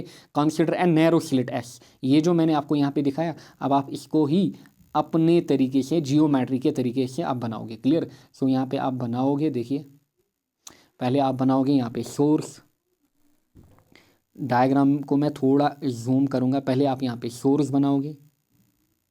देखिए ये होगा हमारा सोर्स, कौन सा सोर्स है, मोनोक्रोमेटिक सोर्स, क्लियर। सोर्स यहाँ पे, सोर्स के आगे हमारे पास क्या होगी, सोर्स के आगे हमारे पास एक स्लिट रखी हुई होगी, क्लियर, इस स्लिट का नाम एस होगा, क्लियर, इस स्लिट का नाम एस होगा। एंड यहाँ से जो सोर्स हमारे पास है, अगर ये हमने स्फेरिकल, ये क्या बनाएगा, अगर ये पॉइंट सोर्स है ये क्या बनाएगा, स्फेरिकल वेव फ्रंट्स बनाएगा, क्लियर। सो यहाँ से ऐसे, क्लियर, वेव फ्रंट्स बनती जाएंगी, क्लियर, ऐसे हमारे पास वेव फ्रंट्स बनती जाएंगी। एंड आगे मैं दो और स्लिट्स को रखूँगा, क्लियर, यहाँ पे देखिए, क्लियर, यहाँ पे मैं दो और स्लिट्स को रखूँगा this is slit S1, wait a second, ये स्लिट S1 एंड इसका नाम हम रखेंगे S2 यहाँ पे, क्लियर S2। आगे जाकर देखिए, अच्छा इनके बीच जो डिस्टेंस होगी, ये जो डिस्टेंस होगी, वेट ए सेकंड, ये जो डिस्टेंस होगी, late this is small D, clear, ये हमारे पास स्मॉल डी है। आगे जाकर हमारे पास एक स्क्रीन लगी हुई है, वेट ए सेकंड, आगे जाकर हमारे पास एक स्क्रीन लगी हुई है, ये हमारे पास यहाँ पे स्क्रीन आगे जाकर लगी है, क्लियर। सो होगा क्या, यहाँ से देखिए, देखिए ऐसे अब यहाँ से वेव फ्रंट्स निकलेंगे या फिर लाइट 3D में ऐसे निकलेगी एंड यहाँ पे हिट करेगी। सिमिलरली यहाँ से भी, क्लियर, यहाँ से भी निकलेगी, क्लियर, यहाँ से भी निकलेगी एंड ये यहाँ पे स्क्रीन को हिट करेंगे। एंड जो स्क्रीन हमारे पास है, क्लियर, जो स्क्रीन हमारे पास है, स्क्रीन को हमने कैपिटल D दूरी पे रखा हुआ है, क्लियर। आप नीचे लिखना, मेरे पास यहाँ पे स्पेस नहीं है, क्लियर। एंड स्क्रीन को हमने कितनी दूरी पे रखा है, कैपिटल D दूरी पे। नाउ देखिए होगा क्या, यहाँ पे alternate bright and dark fringes produce होंगे। यहाँ पे इसको मैं येलो से रिप्रेजेंट करूँगा। सेंट्रल हमारा क्या बनेगा, सेंट्रल बैंड या फिर सेंट्रल फ्रिंज जो हमारा बनेगा वो बनेगा ब्राइट। सो उसके बाद बनेगा डार्क, डार्क फिर ब्राइट, डार्क को मैं अभी छोड़ूंगा, फिर यहाँ पे ब्राइट, फिर यहाँ पे ब्राइट, इसी हिसाब से यहाँ पे भी ब्राइट, क्लियर, यहाँ पे भी ब्राइट, जो मैंने अभी आपको यहाँ पे दिखाया, क्लियर, यहाँ पे आपको दिखाया अच्छे से। देखिए डार्क एंड ब्राइट को, देखिए डार्क एंड ब्राइट को यहाँ पे दिखाया। इस हिसाब से जब हम 2D में दिखाएंगे ऐसे, सो इसको मैं ब्लैक से शो करूँगा, जो डार्क फ्रिंज बनेगा, डार्क फ्रिंज, फिर ब्राइट जो कि येलो से मैंने शो किया, फिर डार्क फ्रिंज, फिर डार्क यहाँ पे, अच्छा डार्क, क्लियर, यानी कि डार्क के बाद ब्राइट, ब्राइट के बाद डार्क, डार्क के बाद ब्राइट, फिर अगेन डार्क, फिर ब्राइट, फिर डार्क। इस हिसाब से हमारे पास स्क्रीन पे क्या होंगे, alternate bright and dark fringes बनेंगे, clear, alternate bright and dark fringes बनेंगे। सो ये जो ब्लैक है इसको मैंने एज डार्क फ्रिंज शो किया एंड येलो जो मेरे पास यहाँ पे है इसको मैंने एज ब्राइट फ्रिंज शो किया यहाँ पे, क्लियर। सो ब्राइट फ्रिंज मतलब, ब्राइट फ्रिंज मतलब आई जो होगा वो मैक्स होगा, डार्क फ्रिंज मतलब आई जो होगा, इंटेंसिटी जो होगी वो मिनिमम होगी, क्लियर। सो इतना आप बनाएंगे, ऐसे ही आप अपने एग्जाम में बनाएंगे, क्लियर, ऐसे ही आप अपने एग्जाम में बनाएंगे। सो आप लिखेंगे consider a narrow slit as illuminated by a monochromatic source of light. Consider two fine slits S1 and S2 at a suitable distance from S and let the distance between the slits be small d. अच्छा, when a screen is placed at a large distance capital D from two slits S1 and S2, alternate bright and dark fringes are formed on the screen. Clear? So ये सब चीज़ें आप लिखोगे Young's double slit experiment में। अच्छा, उसके बाद आप नोट लगाओगे, experimentally it is proved that जो इंटेंसिटी हमारे पास होती है, intensity is directly proportional to amplitude का स्क्वायर या फिर square of amplitude, clear, square of amplitude. And ये भी याद रखिएगा, अगर हम मोनोक्रोमेटिक सोर्स को यूज़ कर रहे हैं, जो हमारा सेंट्रल फ्रिंज है ना, वो हमेशा क्या बनेगा, सेंट्रल फ्रिंज हमारा ब्राइट बनेगा, सेंट्रल फ्रिंज हमारा ब्राइट बनेगा, clear. Intensity is directly proportional to amplitude square. इसके बाद नाउ कंस्ट्रक्टिव इंटरफेरेंस क्या होती है, डिस्ट्रक्टिव इंटरफेरेंस क्या होती है। देखिए constructive interference, when crest of one wave falls over the crest of another wave, clear, जब एक वेव का क्रस्ट एंड दूसरी वेव का क्रस्ट आपस में मिलते हैं, clear, their displacements get added, clear, इनकी जो डिस्प्लेसमेंट्स होंगी वो एड अप होंगी। सो सिंपली कंस्ट्रक्टिव इंटरफेरेंस हमारे पास क्या होती है, जब क्रस्ट और क्रस्ट मिलता है वेव का, क्लियर, पहली कंडीशन जब क्रस्ट और क्रस्ट मिलता है वेव का। दूसरा, यहाँ पे जो डिस्प्लेसमेंट होंगी, अगर वेव 1 की डिस्प्लेसमेंट है y1, वेव 2 की डिस्प्लेसमेंट है y2, सो जो टोटल y होगा that will be y1 plus y2। Similarly, अच्छा एक और चीज़, जो एम्पलीट्यूड होगा,, एम्पलीट्यूड यहाँ पे मैक्सिमम बनेगा एंड जो इंटेंसिटी होगी, इंटेंसिटी भी यहाँ पे मैक्सिमम बनेगी। इस टाइप की इंटरफेरेंस को हम बोलेंगे constructive interference. So these are the conditions of constructive interference. Short notes में भी आप याद रख सकते हो। क्लियर। क्रस्ट और क्रस्ट मिलेगा, डिस्प्लेसमेंट्स जो होंगी वेव्स की डिस्प्लेसमेंट्स। क्लियर। यानी कि दो वेव्स की जो डिस्प्लेसमेंट्स होंगी, फॉर एग्जाम्पल हमारे पास एक वेव ऐसे है। क्लियर। इसकी जो डिस्प्लेसमेंट है इट इज़ y1। अच्छा दूसरी वेव जो है इसकी displacement y2। So total displacement अगर हम निकालेंगे, क्लियर, अगर हम निकालेंगे total displacement will be y1 plus y2 and a जो होगा हमारे पास एम्पलीट्यूड मैक्सिमम होगा, इंटेंसिटी मैक्सिमम होगी। सो उस टाइप की इंटरफेरेंस को हम बोलते हैं कंस्ट्रक्टिव इंटरफेरेंस। क्या हम बोलते हैं? Constructive interference. Now destructive interference की अगर हम बात करें, यहाँ पे क्या होगा? देयरफॉर यहाँ पे पहली कंडीशन क्रस्ट और ट्रफ मिलेगा। क्लियर। क्रस्ट और ट्रफ मिलेगा। क्लियर। सो अगर आप गौर से देखोगे, this is the constructive interference. देखिए कंस्ट्रक्टिव इंटरफेरेंस, ये मैं आपको शो करूंगा। This is constructive interference. यहाँ पे देखिए क्रस्ट और क्रस्ट मिल रहा है, ट्रफ और ट्रफ मिल रहा है। क्लियर। ट्रफ और ट्रफ मिल रहा है, क्रस्ट और क्रस्ट मिलेगा। क्लियर। क्रस्ट और क्रस्ट मिलेगा। क्लियर। एंड इसके कारण बेसिकली कंस्ट्रक्टिव इंटरफेरेंस में जो फ्रिंज फॉर्म होगा, क्लियर, वो ब्राइट फ्रिंज बनेगा। क्लियर। एंड देखिए आपको यहाँ पे दिख भी रहा होगा। क्लियर। आपको यहाँ पे दिख भी रहा होगा। यहाँ पे देखिए, यहाँ पे देखिए, यहाँ पे देखिए, जूम करता हूँ मैं इसको। देखिए आपको क्या दिख रहा है? ब्राइट फ्रिंज दिख रहा है कंस्ट्रक्टिव इंटरफेरेंस में। क्लियर। कंस्ट्रक्टिव इंटरफेरेंस में आपको ब्राइट फ्रिंज बनता हुआ यहाँ पे दिख रहा होगा। क्लियर। सिमिलरली डिस्ट्रक्टिव इंटरफेरेंस की अगर मैं बात करूं, डिस्ट्रक्टिव इंटरफेरेंस में पहली कंडीशन क्रस्ट और ट्रफ मिलेगा। दूसरी कंडीशन जो डिस्प्लेसमेंट्स होंगी, डिस्प्लेसमेंट्स क्या होंगी? यहाँ पे सब्ट्रैक्टेड होंगी, यानी कि y will be y1 plus यहाँ पे माइनस टाइम इज y2। अच्छा सिमिलरली एम्पलीट्यूड एंड इंटेंसिटी का क्या होगा यहाँ पे? क्लियर। एम्पलीट्यूड मिनिमम यहाँ पे। Clear. Amplitude minimum, intensity of light भी क्या होगी? मिनिमम। सो दिस इज यहाँ पे डिस्ट्रक्टिव इंटरफेरेंस। एंड यहाँ पे क्रस्ट और ट्रफ मिल रहा है। देखिए एक वेव का क्रस्ट एंड दूसरी का ट्रफ मिल रहा है। क्लियर।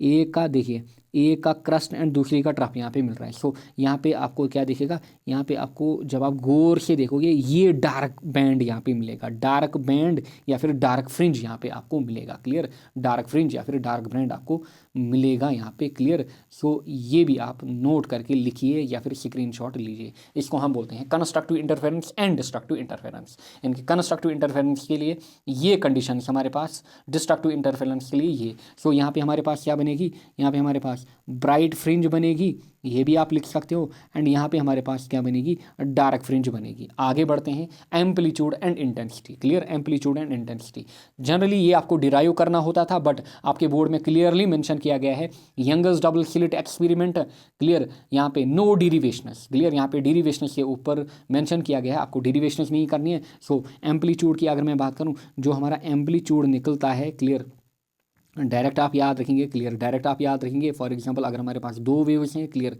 दो वेव्स हैं, सो एम्पलीट्यूड जो नेट एम्पलीट्यूड निकलेगा वो निकलता है यहाँ पे A1 स्क्वायर प्लस यहाँ पे A2 स्क्वायर प्लस यहाँ पे 2 टाइम्स A1 A2 एंड साथ ही में अगर यहाँ पे फेज डिफरेंस इनके बीच में फाई है, so cos of phi. Clear. ये यहाँ पे एम्पलीट्यूड निकलता है। क्लियर। सिमिलरली अगर मैं इंटेंसिटी की बात करूँ, क्लियर, इंटेंसिटी, जो इंटेंसिटी यहाँ पे निकलती है it is I1 plus I2। Clear.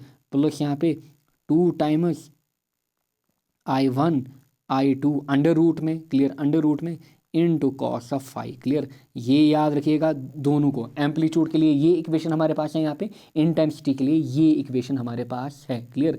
And आपको बोला जाएगा, बोलिए, मैक्सिमम इंटेंसिटी।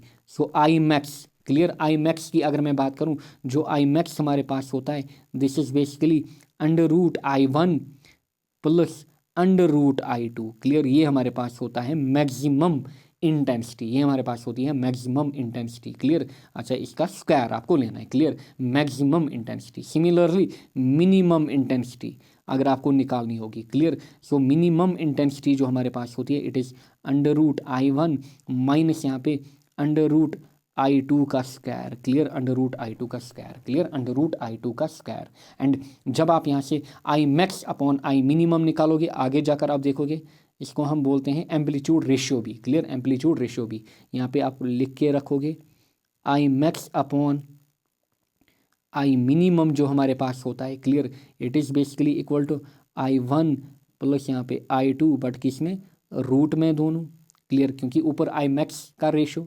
अच्छा, साथ ही में स्क्वायर डिवाइड बाई यहाँ पे √I1 माइनस √I2, इनके ऊपर काफ़ी न्यूमेरिकल्स पूछे जाते हैं, क्लियर। एंड जो यंगर्स डबल स्लिट एक्सपेरिमेंट है, इसके ऊपर आपके बोर्ड में डेफिनेटली एक न्यूमेरिकल पूछा जाता है। न्यूमेरिकल के लिए फेवरेट टॉपिक है आपके बोर्ड एग्जामिनर का, एंड साथ ही में नीट में भी एग्जामिनर का ये फेवरेट होता है from numerical point of view, clear. So ये हमारे पास है एम्पलीट्यूड रेशियो, इसको हम बोलते हैं एम्पलीट्यूड रेशियो, क्लियर। क्या हम बोलते हैं, एम्पलीट्यूड रेशियो। ये भी आप यहाँ पे नोट करके रखेंगे, क्लियर। वापस में जाऊँगा, देखिए ये तो हमने देखी एम्पलीट्यूड इंटेंसिटी, फिर मैक्सिमम एम्पलीट्यूड, मिनिमम एम्पलीट्यूड, फिर मैंने आपको एम्पलीट्यूड रेशियो भी दिखाया, वो भी आप नोट डाउन करोगे, क्लियर, वो भी आप नोट डाउन करोगे। नाउ यहाँ पे अब आप नोट लगाओगे, note, very important note, very very important note, in youngest double slit experiment, youngest double slit experiment, clear,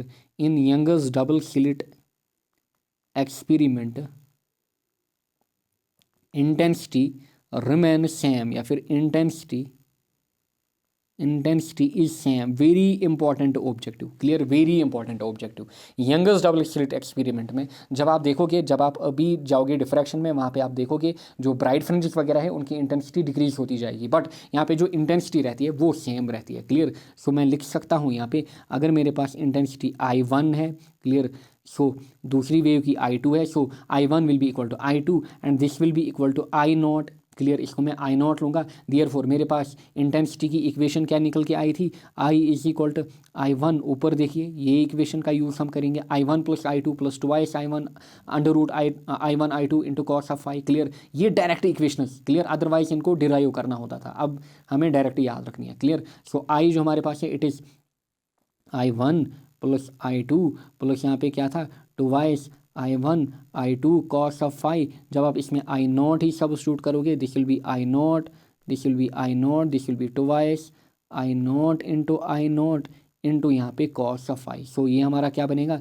this will become twice I0, clear, this will become twice I0, plus यहाँ पे I0 into I0 क्या बनेगा, I0 square, square और root cancel होगा, यहाँ पे क्या बनेगा, यहाँ पे बनेगा twice I0 cos of phi, clear, समझ में आया होगा। यहाँ पे क्या बनेगा, I0 cos of twice I0 cos of phi, and अगर आप 2 को यहाँ पे कॉमन भी ले जाओ, या फिर I0 2I0 को कॉमन ले जाओ, क्लियर, क्योंकि यहाँ पे भी 2I0 वहाँ पे भी 2I0, सो 2I0 को कॉमन ले जाइए, यहाँ पे बचेगा 1 प्लस यहाँ पे कॉस फाई।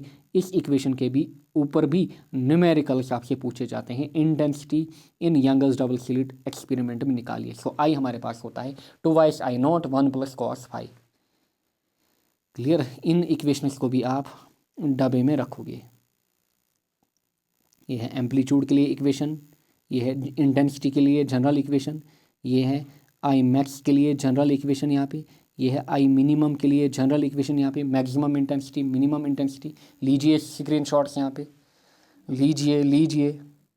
फिर in Young's double slit experiment intensity same, इसका भी स्क्रीनशॉट आप लीजिए, एंड यहाँ से एक और इक्वेशन हमारे पास इंटेंसिटी की i, twice I0 into 1 plus cos of phi, clear, 1 plus cos of phi.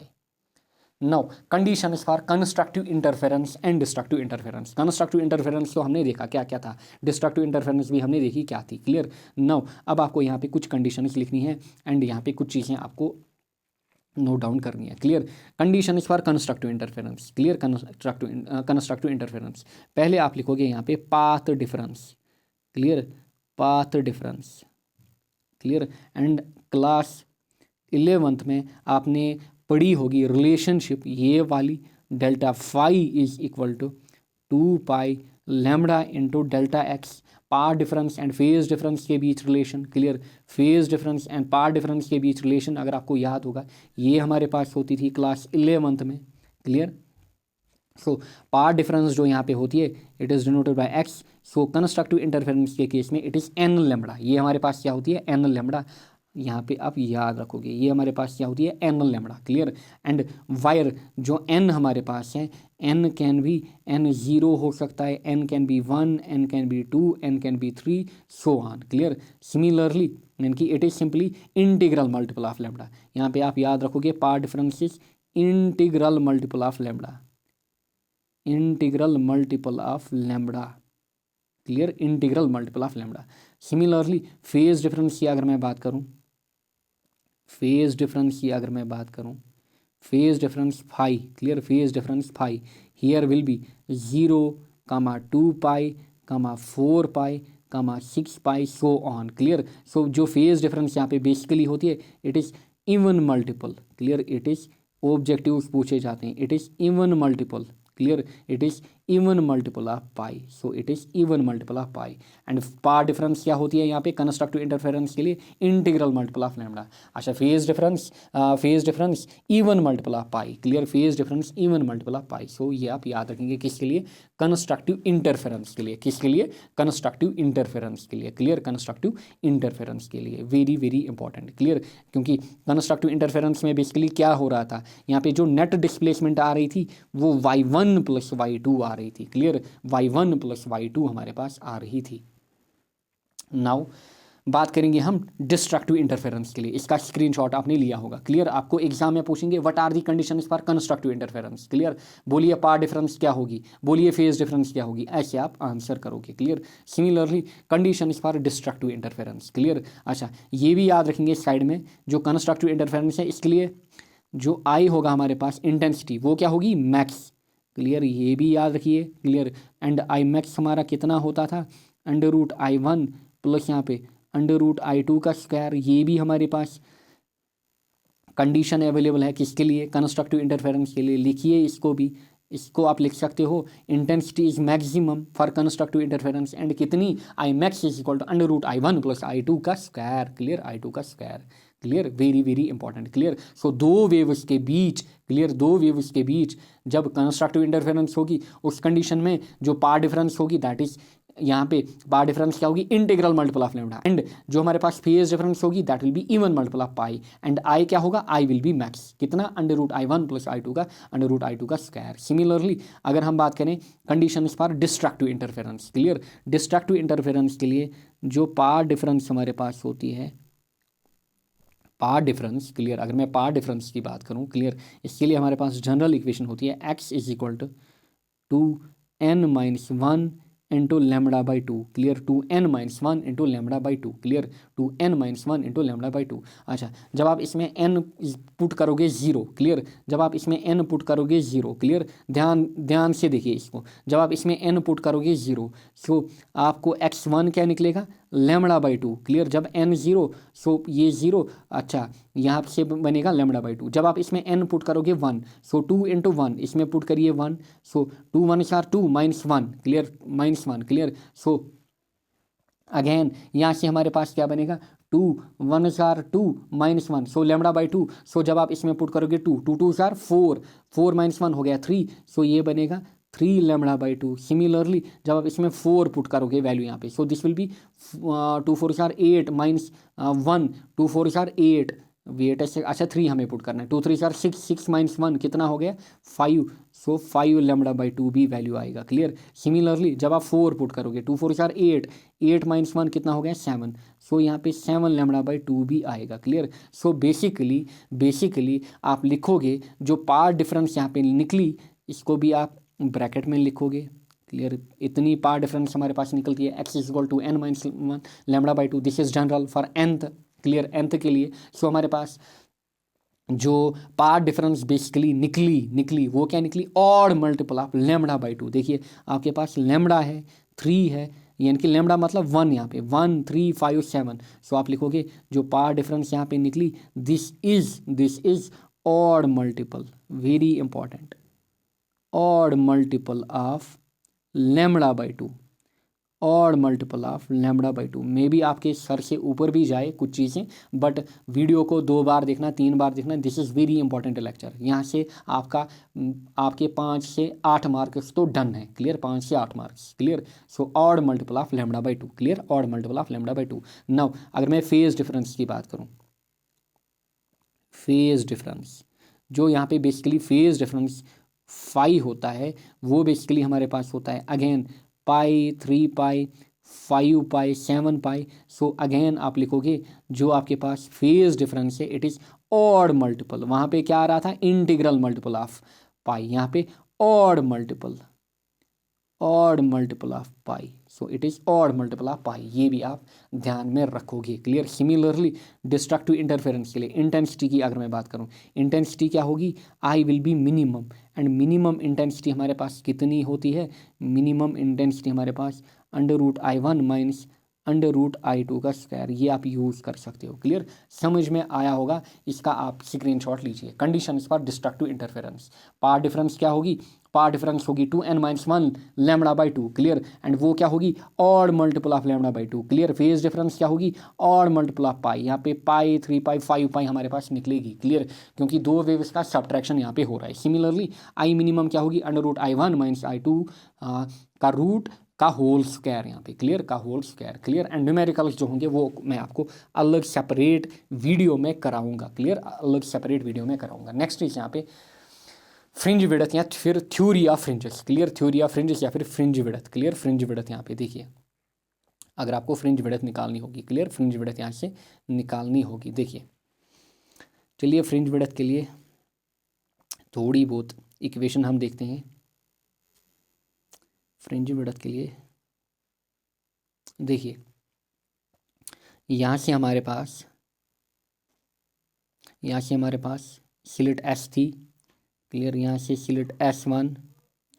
Clear, ये स्लिट S1, यहाँ से स्लिट S2। एंड यहाँ पे हमारे पास क्या थी, एक स्क्रीन थी। क्लियर, एक स्क्रीन थी। And you all know that ये हमारे पास क्या थी, ये डिस्टेंस स्मॉल d थी। एंड ये डिस्टेंस हमारे पास क्या थी, capital D। Clear, capital D यहाँ पे लेट यहाँ से क्लियर S से लाइट गई, इसने यहाँ पे स्ट्राइक किया। क्लियर, यहाँ पे स्ट्राइक किया, इस पॉइंट पे लेट, इस पॉइंट पे स्ट्राइक किया। सिमिलरली यहाँ से यहाँ पे स्ट्राइक। क्लियर, यहाँ से यहाँ पे स्ट्राइक। क्लियर, अच्छा, this is central point. Clear, this is central point. चलिए इसका नाम P रखते हैं यहाँ पे। क्लियर, इसका नाम P रखते हैं इस पॉइंट का। क्लियर, इस पॉइंट का नाम क्या रखते हैं, P यहाँ पे। नाउ देखिए अच्छे से देखिए। अब आप क्या करेंगे, अब आप यहाँ से इस पे एक परपेंडिकुलर डालेंगे at n। Clear, at n यहाँ पे एक परपेंडिकुलर आप डालेंगे। क्लियर, एक परपेंडिकुलर यहाँ पे आप डालेंगे। एंड अगर आप यहाँ से इसको कंटिन्यू करते, क्लियर, इस पॉइंट को यहाँ से कंटिन्यू करते, क्लियर, या फिर सेंटर से यहाँ तक कंटिन्यू करते। अच्छा, इसको आप नाम दोगे, चलिए इसको हमने नाम दिया है P, ये भी फिर P ही होगा। क्लियर, ये A पॉइंट होगा, ये हमारे पास B पॉइंट होगा। इसको नाम दीजिए Q यहाँ पे। क्लियर, इसको नाम दीजिए Q यहाँ पे। एंड वी नो दैट यहाँ पे हमारे पास सेंट्रल ब्राइड फ्रिंज बनता है। क्लियर, सेंट्रल ब्राइड फ्रिंज बनता है। हमें क्या निकाल लिया, फ्रिंज विड्थ बेसिकली यहाँ पे। Clear, fringe width. नाउ अब आप लिखोगे, सो इतना आप बनाओगे। क्लियर, इतना आप बनाओगे, फिर आप यहाँ से लिखोगे। देखिए, अब आप लिखोगे यहाँ से let, clear, let order of fringes is equal to n, यानी कि हमारे पास यहाँ है n order of fringes. Clear, अच्छा, साथ ही में आप यहाँ पे लिखोगे, clear, let wait a second यहाँ पे। Clear, wait a second. अच्छा, लेट दूसरा यहाँ पे बन रहा है, let this is the x dash. Clear, this is the x dash. Clear, this is the x dash. अच्छा, यानी कि ये जो क्यू पॉइंट यहाँ पे मैंने लिया, लेट, ये हमारे पास क्या है, nth ब्राइड फ्रिंज। यहाँ पे क्या बन रही है, nth ब्राइड फ्रिंज। क्लियर, यानी कि लास्ट वाली ब्राइड फ्रिंज। क्लियर, लास्ट वाली ब्राइड फ्रिंज। एंड जो हमारे पास सेंट्रल ब्राइड फ्रिंज है, इससे ये कितनी दूर बन रही है, लेट एक्स डैश डिस्टेंस पे। एंड ये जो डिस्टेंस है, दिस इज एक्स यहाँ पे। क्लियर, दिस इज एक्स यहाँ पे। क्लियर, दिस इज यहाँ पे, ये जो डिस्टेंस है ये मैंने यहाँ पे एक्स ली। क्लियर, ये मैंने यहाँ पे कितनी ली, ये यहाँ पे मैंने एक्स ली। दिख रहा होगा आपको। क्लियर, दिख रहा होगा आपको। सो यही मैं लिखूंगा यहाँ पे, जो एक्स डैश है मेरे पास। क्लियर, एक्स डैश है मेरे पास, let this is the distance of bright fringe from centre.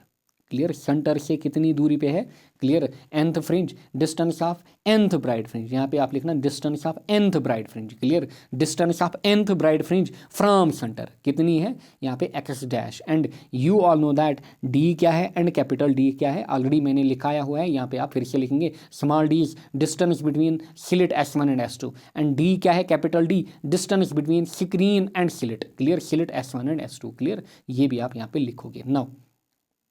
Now अब आप लिखोगे इन ट्रायंगल, क्लियर, इन ट्रायंगल, देखिए यहाँ पे कुछ नाम देते हैं हम, देखिए इसको नाम दीजिए P डैश एंड इसको नाम दीजिए P, क्लियर, ये जो है दिस इज P और पहला ये P डैश, क्लियर।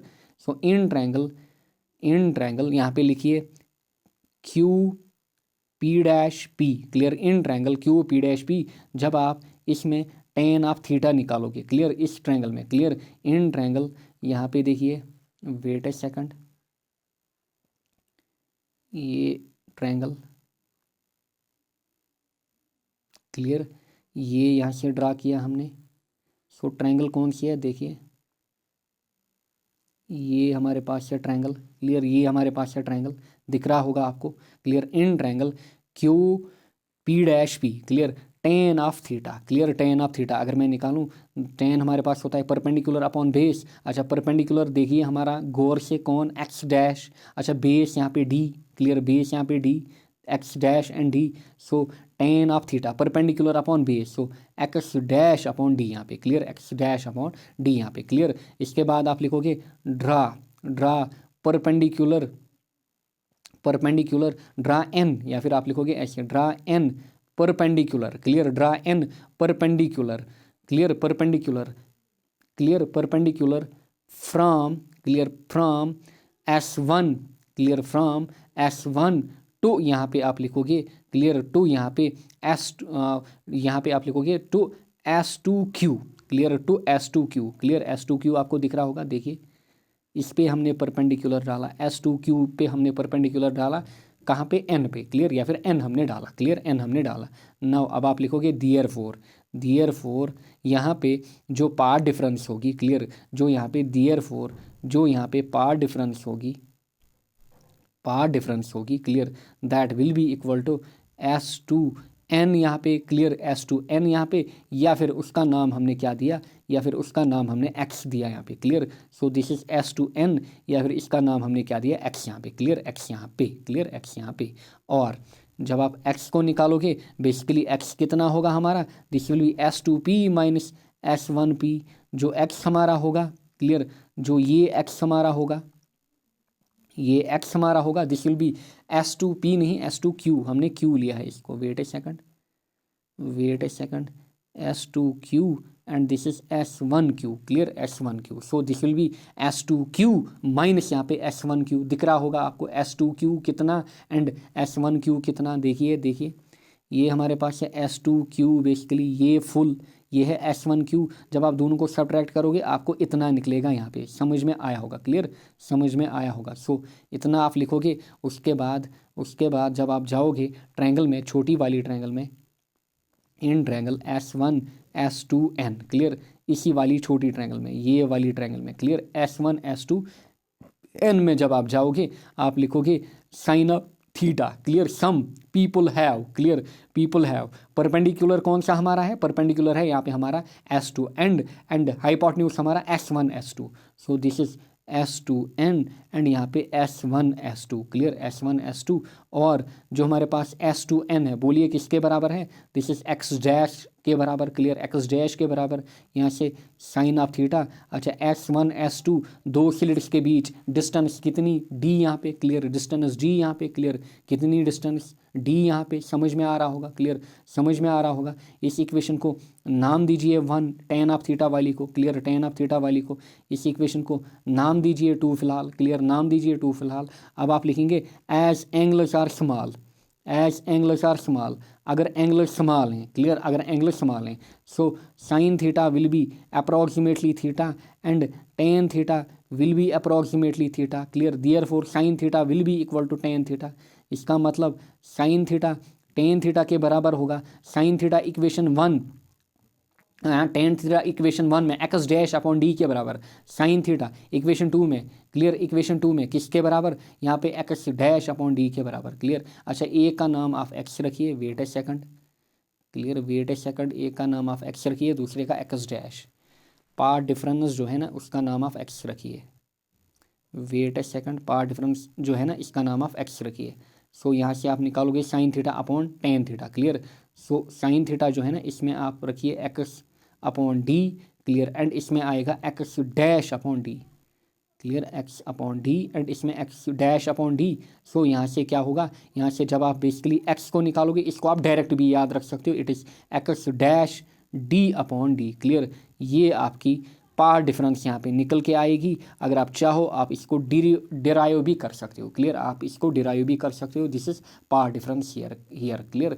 ये यहाँ पे क्या है, पार्ट डिफरेंस, क्लियर, ये यहाँ पे क्या है, पाथ डिफरेंस। नाउ अगर आप चाहो आप इसका यूज़ कर सकते हो, क्लियर, अदरवाइज आप डायरेक्टली भी लिख सकते हो। जो पार्ट डिफरेंस यहाँ पे है एक्स, इट इज़ बेसिकली किसके बराबर, जो यहाँ पे एक्स डैश है, क्लियर, जो यहाँ पे एक्स डैश है इनटू स्लिट्स के बीच डिस्टेंस S1 एंड S2 के बीच divided by capital d, clear.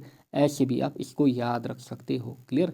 This is the path difference, clear. कहाँ पे, थ्योरी ऑफ फ्रिंजेस में, क्लियर, थ्योरी ऑफ फ्रिंजेस में। Now position of bright fringe, अब आपको क्या निकालनी है, पोजीशंस निकालनी है, क्लियर, क्या निकालनी है, पोजीशंस, यानी कि ब्राइट फ्रिंज कहाँ पे बनेगा पहला। फॉर एग्जाम्पल ये है स्क्रीन आपकी, ये था सेंट्रल फ्रिंज, क्लियर, ये था सेंट्रल ब्राइट फ्रिंज, फिर डार्क बनेगा, फिर यहाँ पे ब्राइट बनेगा, फिर एक और ब्राइट, फिर एक और ब्राइट। आपको निकालनी है कि ये कितनी दूरी पे बनेंगे, क्लियर, ये जो ब्राइट फ्रिंजेस हैं ये कितनी दूरी पे बनेंगे। सिमिलरली अगर यहाँ पे डार्क फ्रिंज बन रहा है, फिर डार्क, फिर डार्क, आपको निकालना है ये डार्क कितनी दूरी पे, ये डार्क कितनी दूरी पे, ये डार्क कितनी दूरी पे बन रहा है, क्लियर, ये डार्क कितनी दूरी पे बन रहा है, यही आपको निकालना है position of bright fringe and position of dark fringe, clear. So देखिए position of bright fringe, clear, position of bright fringe, clear, position of bright fringe की अगर मैं बात करूं, देयरफॉर क्या होगी, कंस्ट्रक्टिव इंटरफेरेंस होगी, क्लियर, कंस्ट्रक्टिव इंटरफेरेंस होगी। सो यहाँ पे आप लिखोगे क्या होगी हमारे पास, constructive interference, constructive interference. So यहाँ पे आप लिखोगे डायरेक्टली, क्योंकि यहाँ पे मेरे पास स्पेस नहीं है, क्योंकि काफ़ी नीचे जाना पड़ेगा, यहाँ पे आप साइड में लिखोगे फिर, clear. Now we know that constructive interference के लिए जो पार्ट डिफरेंस थी, पार्ट डिफरेंस कितनी ली थी हमने, n lambda, clear, n lambda. And अभी हमने देखा जो पार्ट डिफरेंस है वो हमारे पास निकली थी x dash d upon D, clear. इसको मैं ले सकता हूँ किसके बराबर, एन लेमड़ा के बराबर। और अगर मैं यहाँ से एक्स डैश निकालूँ, क्लियर, एक्स डैश निकालूँ, यानी कि nth ब्राइट फ्रिंज, क्लियर, कितनी दूरी पे बनेगी। सो वो बनेगी एन लेमड़ा, कैपिटल डी उधर जाएगा, स्मॉल डी नीचे आएगा। This is very important equation, clear. This is the position of nth bright fringe, clear. This is the position of, ये आप लिखोगे, या फिर this is the path difference for nth bright fringe, clear, या फिर कहाँ पे nth ब्राइट फ्रिंज बनेगा, क्लियर। सो अगर आप यहाँ से निकालोगे, इसके नीचे आप लिखोगे first bright fringe, first bright fringe, first bright fringe के लिए आपको n क्या करना होगा, put equal to 1। Therefore first bright fringe कहाँ पे बनेगा, सो ये बनेगा n1, so lambda D upon D की दूरी पे। सिमिलरली सेकंड मैं लिखूंगा शॉर्ट में BF, bright fringe, clear. So n equal to 2 निकालिए एक्स डैश, क्लियर, या फिर इसका नाम आप देंगे x1 डैश, इसका नाम देंगे x2 डैश। सो दीजिए इसमें वैल्यू, सो ये बनेगा 2 lambda D upon D, 2 lambda D upon d पे, समझ में आ रहा होगा। सिमिलरली थर्ड ब्राइट फ्रिंज कितना दूर बनेगा, clear, n equal to 3, so आप लिखोगे x3 डैश कितना बनेगा, 3 lambda d, 3 lambda D upon d पे, clear, 3 lambda D upon d पे, समझ में आ रहा होगा। This is the position of bright fringe. ये हमारे पास है पोजीशन किन के लिए, ब्राइट फ्रिंजेस के लिए, क्लियर, ये हमारे पास है पोजीशन ब्राइट फ्रिंजेस के लिए। चलिए यहाँ से समझाते हैं। देखिए फॉर एग्जांपल ये हमारी स्क्रीन थी, क्लियर, ये हमारी स्क्रीन थी, एंड ये हमारे पास था सेंट्रल ब्राइट फ्रिंज, क्लियर, ये हमारे पास था सेंट्रल ब्राइट फ्रिंज। उसके बाद क्या बनेगा, देखिए उसके बाद डार्क बनेगा, फिर बनेगा ब्राइट, क्लियर, फर्स्ट ब्राइट, अच्छा, फिर बनेगा सेकंड डार्क, फिर बनेगा यहाँ पे सेकंड ब्राइट, समझ में आ रहा होगा, फिर बनेगा थर्ड डार्क, फिर बनेगा थर्ड ब्राइट, समझ में आ रहा होगा। This is first bright fringe, second, this is third यहाँ पे, क्लियर। सो देखिए यहाँ से कितनी दूरी पे ये बन रहे हैं, बेसिकली यही हमने निकाला। सो ये कितनी दूरी पे बना, यहाँ पे ये बना लैम्बडा डी अपॉन डी की दूरी पे। सिमिलरली जो दूसरा बना ये कितनी दूरी पे बना, ये बना 2 लैम्बडा डी अपॉन डी की दूरी पे। सिमिलरली थर्ड ब्राइट फ्रिंज कितनी दूरी पे बना, समझ में आ रहा होगा, ये बना 3 लैम्बडा डी अपॉन डी की दूरी पे। समझ में आ रहा होगा, क्लियर। सो इसी को बोलते हैं हम पोजीशन। सो ये भी आप नोट डाउन करिए, यहाँ से आप स्क्रीनशॉट ले सकते हो। लीजिए position of bright fringe, clear. इसके लिए इक्वेशन क्या निकली, ये इक्वेशन एग्जाम में पूछी जाती है, न्यूमेरिकल्स भी पूछे जाते हैं। एक्स डैश हमारा n lambda D upon D, clear. X dash हमारा n lambda D upon d. So first second third, clear. इसका भी लीजिए, ये मैंने आपको दिखाया कि फर्स्ट सेकंड थर्ड का मतलब क्या है, clear.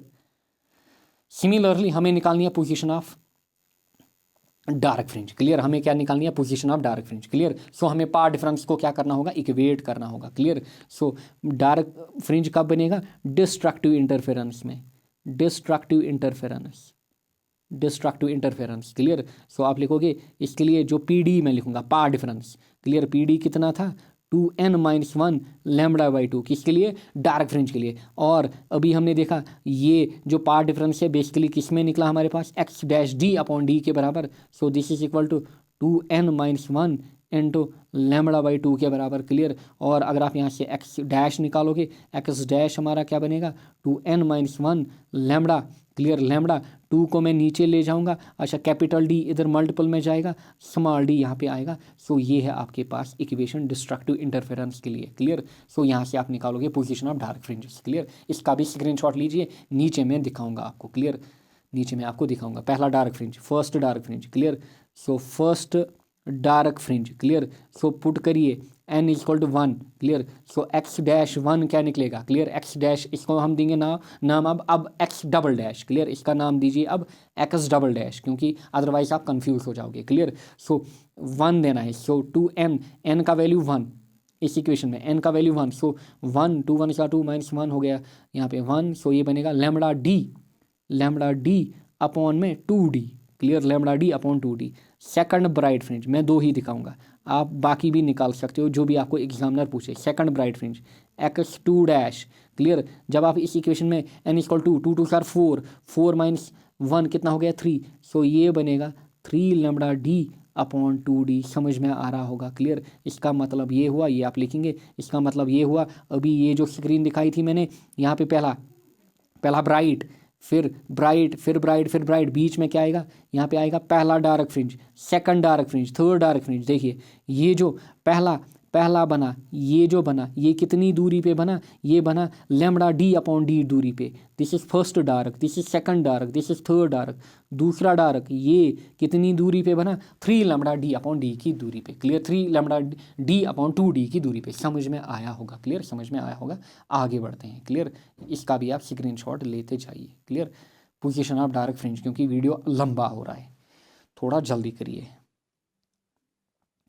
Next is fringe width, clear. Next is यहाँ पे फ्रिंज विड्थ। देखिए फ्रिंज विड्थ क्या होती है, distance between 2 consecutive bright fringes और dark fringes, clear. 2 consecutive bright fringe या फिर 2 कंसिक्यूटिव डार्क फ्रिंजेस के बीच डिस्टेंस, एंड ये आपको यहीं से निकलेगी। देखिए 2 कंसिक्यूटिव, क्लियर, 2 कंसिक्यूटिव, इनकी देखिए इन दोनों के बीच डिस्टेंस जो होगी 2 कंसिक्यूटिव ब्राइट फ्रिंजेस के बीच, उसको हम बोलेंगे फ्रिंज विड्थ। क्या बोलेंगे, फ्रिंज विड्थ। सिमिलरली इसके बीच, इस और इसके बीच, सिमिलरली 2 कंसिक्यूटिव डार्क फ्रिंजेस के बीच जो डिफरेंस होगी उसी को हम बोलेंगे फ्रिंज विड्थ। यानी कि सिंपली हमें क्या करना होगा, सब्ट्रैक्शन करना होगा। देखिए फॉर ब्राइट फ्रिंजेस के लिए फ्रिंज विड्थ क्या होती है, क्लियर। ब्राइट फ्रिंजेस के लिए फ्रिंज विड्थ क्या होगी, क्लियर। इसको हम डिनोट करते हैं बीटा से, क्लियर। सो पहला वैल्यू हमारे पास क्या आ रहा था, दूसरा वैल्यू, क्लियर। दूसरा वैल्यू, क्लियर, ब्राइट फ्रिंजेस के लिए, क्लियर। ब्राइट फ्रिंजेस के लिए देखिए ब्राइट फ्रिंजेस के लिए, अच्छा एक वैल्यू हमारे पास आ रहा था, फॉर एग्जांपल मैं इन 2 का निकालूंगा, क्लियर। एक का वैल्यू हमारे पास क्या आ रहा था, 2 लैम्बडा डी अपॉन डी, दूसरे का क्या आ रहा था, lambda D upon d. So simply difference क्या है, लैम्बडा डी अपॉन डी का, क्लियर। डिफरेंस जो है it is simply lambda D upon D का, क्लियर। सो आप निकालिए, आप लिखोगे इट इज़ सिंपली, चलिए यहाँ पे आप लिखोगे it is simply x2 dash minus x1 dash, clear. x2 dash minus x1 dash. So जब आप यहाँ पे वैल्यूज़ लिखोगे, so 2 lambda D upon d minus यहाँ पे lambda D upon D, clear lambda D upon D, clear lambda D upon D, clear lambda D upon D, clear lambda D upon d. So ये value आपके पास किसके बराबर निकल के आएगा, ये लैम्बडा डी अपॉन डी के बराबर आएगा। This is fringe width, very important, इसको नोट डाउन करिए। फ्रिंज विड्थ किसके बराबर, लैम्बडा डी अपॉन डी के बराबर। सिमिलरली डार्क फ्रिंजेस के केस में, क्लियर डार्क फ्रिंजेस के केस में, क्लियर जब आप बीटा निकालोगे सो आप लिखोगे x2 double dash minus x1 double dash, clear. So x2 double dash minus x1 double dash, clear, यानी कि distance between two consecutive bright and dark fringes, clear. So यहाँ पे क्या बनेगा, सिमिलरली यहाँ पे भी सेम वैल्यू आएगा, क्लियर, यहाँ पे भी सेम वैल्यू आएगा। सो अगर आप निकालना चाहो 3 लैम्बडा डी अपॉन में 2d माइनस यहाँ पे लैम्बडा डी अपॉन में 2d, अगेन जब आप वैल्यू निकालोगे, क्लियर वैल्यू निकालोगे, सो आपके पास जो बीटा निकल के आएगा वो लैम्बडा डी अपॉन डी के बराबर ही आएगा। सो फ्रिंज विड्थ को आप ऐसे भी याद रख सकते हो, मे बी आपसे डेरिवेशन ना पूछी जाए, वैल्यू ज़रूर पूछा जाएगा, बोलिए फ्रिंज विड्थ कितनी होती है। सो फ्रिंज विड्थ हमारे पास होती है beta is equal to lambda D upon D, clear lambda D upon D. Next is effect of medium on fringe width, clear, simply आप लिखेंगे जो फ्रिंज विड्थ होती है हमारे पास, क्लियर, यानी कि अगर हम मीडियम को चेंज करें, क्लियर, यानी कि लाइट ऐसे आ रही है दूसरे मीडियम में घुस रही है, सो इसमें आप लिखोगे बीटा डैश जो होता है, clear, it is beta upon mu, clear, it is beta upon mu, यानी कि जो फ्रिंज विड्थ होती है इट डिक्रीजेस म्यू टाइम्स। सो आप लिखोगे beta decreases mu times, fringe width जो होती है म्यू टाइम्स डिक्रीज हो जाती है, क्लियर। नेक्स्ट इज यहाँ पे इंटेंसिटी डिस्ट्रीब्यूशन करूँ, जो इंटेंसिटी हमारे पास है डायरेक्ट आप बनाएंगे करूँ को, इंटेंसिटी डिस्ट्रीब्यूशन करूँ किसमें, इंटरफेरेंस में, यंगस डबल स्लिट एक्सपेरिमेंट में जो इंटेंसिटी होती है वो सेम रहती है, क्लियर, इंटेंसिटी जो हमारे पास होती है वो सेम रहती है, इंटेंसिटी यहाँ पे चेंज नहीं होती है ब्राइट फ्रिंजेस की या फिर डार्क फ्रिंजेस की, क्लियर, इंटेंसिटी जो होती है वो सेम रहती है, क्लियर। इंटेंस करूँ उसको बराबर बनाना, बराबर हाइट में बनाना, क्लियर, ये शो कर रहा है इंटेंसिटी को, क्लियर, यहाँ से हमारी इंटेंसिटी, क्लियर, यहाँ से हमारी इंटेंसिटी, ये मैक्सिमा, यहाँ से हमारा मिनिमा, क्लियर, ये मैक्सिमा एंड यहाँ से हमारा मिनिमा। एंड ये भी याद रखिएगा जो हमारा मैक्सिमा आता है या फिर यहाँ से जो आप वैल्यू डाल के रखोगे, जो मैक्सिमा आता है इट इज़ 4I0, क्लियर, जो हमारा मैक्सिमा आता है इट इज़ 4I0, क्लियर, यानी कि I max basically, clear, I max जो निकल के आता है it is 4I0, clear, 4I0। Next आगे बढ़ेंगे हम। अच्छा, एम्पलीट्यूड रेशियो तो हमने देखा, क्लियर, एम्पलीट्यूड रेशियो भी हमने ऑलरेडी देखा यहाँ पे, क्लियर। अच्छा, fringe visibility, clear, fringe visibility क्या होती है, it is simply denoted by V, it is simply I max, maximum intensity minus minimum intensity divide इसका ratio, clear, divide by I max plus यहाँ पे I minimum प्लस यहाँ पे I minimum, इसको बोलते हैं हम fringe visibility, clear, fringe visibility. या फिर अगर I के टाइम्स में आप लिखोगे so it is 2, clear, it is 2 under root I1 I2 divide by I1 plus I2, ये हमारे पास होती है फ्रिंज विजिबिलिटी। आगे बढ़ते हैं, नेक्स्ट हम बात करेंगे सस्टेनड इंटरफेरेंस की। देखिए सस्टेनड इंटरफेरेंस क्या होती है, interference in which position of maxima and minima does not change with time, यानी कि पोजीशन जो है मैक्सिमा एंड मिनिमा की जो अभी हमने निकाले थे उनकी पोजीशन चेंज नहीं होती है, इसको हम बोलते हैं सस्टेनड इंटरफेरेंस। इसके लिए कंडीशन क्या है, अगर दो सोर्स हमारे पास इमिट कर रहे हैं लाइट जिनकी फ्रीक्वेंसी क्या हमारे पास है सेम, या फिर जो सोर्स हमारे पास हैं देयरफॉर दे आर कोहेरेंट।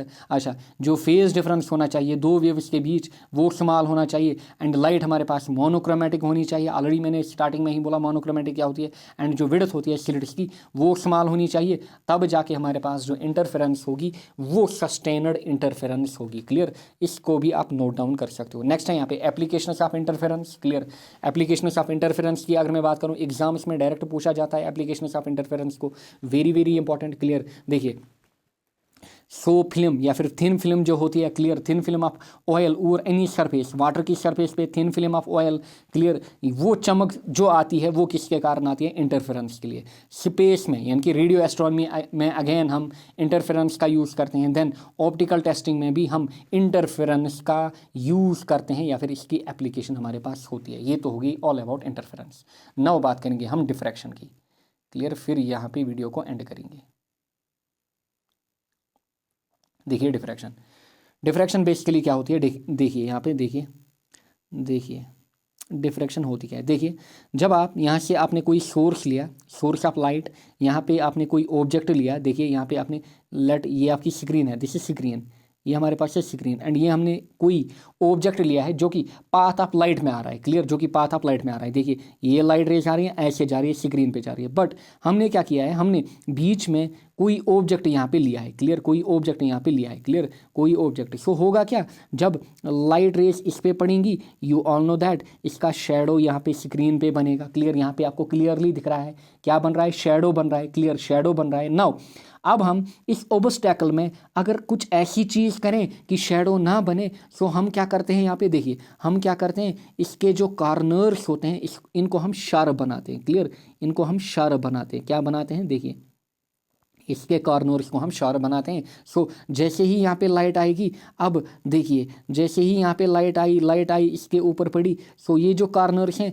यहाँ पे अब लाइट जो होगी ये बेंड करना स्टार्ट होगी, क्लियर, बेंड करना स्टार्ट होगी। अब यहाँ पे हमारे पास alternate bright and dark fringes बनेंगे स्क्रीन के ऊपर, alternate bright and dark fringes बनेंगे। इसी फिनोमेना को हम बोलते हैं क्या, डिफ्रैक्शन ऑफ लाइट। समझ में आया होगा, क्लियर, समझ में आया होगा। So phenomena of bending of light around the corners of an obstacle or aperture in the region of geometrical shadow is known as diffraction। अब शेडो आपको नहीं दिखेगा, अब आपको यहाँ पे alternate bright and dark fringes दिखेंगी, क्लियर। इसी फिनोमेना को हम बोलते हैं डिफ्रैक्शन ऑफ लाइट, क्लियर, इसी को हम बोलते हैं diffraction of light. Now diffraction के लिए आपको क्या याद रखना होगा, जो साइज ऑफ स्लिट आपके पास है, क्लियर, जो आपके पास स्लिट है, क्लियर, फॉर एग्जाम्पल ये आपके पास स्लिट होगी एंड ये आपके पास स्क्रीन होगी, क्लियर। सो जो साइज ऑफ स्लिट हमारे पास है, this should be of order of wavelength, यानी कि it should be of order of wavelength, यानी कि जो बेसिकली डी है this should be equal to lambda here. D हमारा कितना होना चाहिए, लैम्बडा, ऑब्जेक्टिव में पूछा जाता है, clear,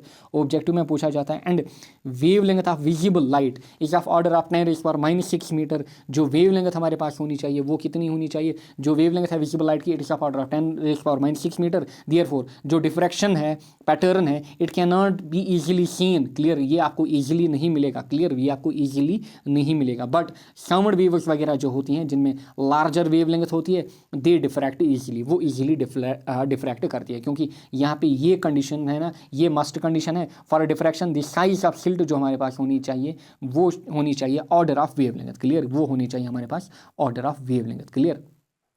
so this is important, clear. Next है यहाँ पे types of diffraction. Types of diffraction हमारे पास दो होते हैं, फ्रैक्शनल एंड फ्राउनहोफर, क्लियर। अगर मैं फ्रैक्शनल की बात करूँ, क्लियर, फ्रैक्शनल की हम बात करें, अगर हमारे पास source and screen are placed very close, ये सोर्स एंड ये स्क्रीन ये काफ़ी क्लोज हैं, क्लियर। सो इस कंडीशन में लेंस की रिक्वायरमेंट नहीं होगी ताकि डिफ्रैक्शन पैटर्न को हम स्टडी करें। नाउ फ्राउनहोफर की अगर मैं बात करूं, अगर हमारे पास सोर्स एंड स्क्रीन जो है वो लार्जर डिस्टेंस में हमने रखें, इस कंडीशन में हमें लेंस रिक्वायर होगी डिफ्रैक्शन पैटर्न को स्टडी करने के लिए, क्लियर। सो ये है all about basics of diffraction, clear, basics of diffraction. Next हम बात करेंगे diffraction at a single slit. Wait a second.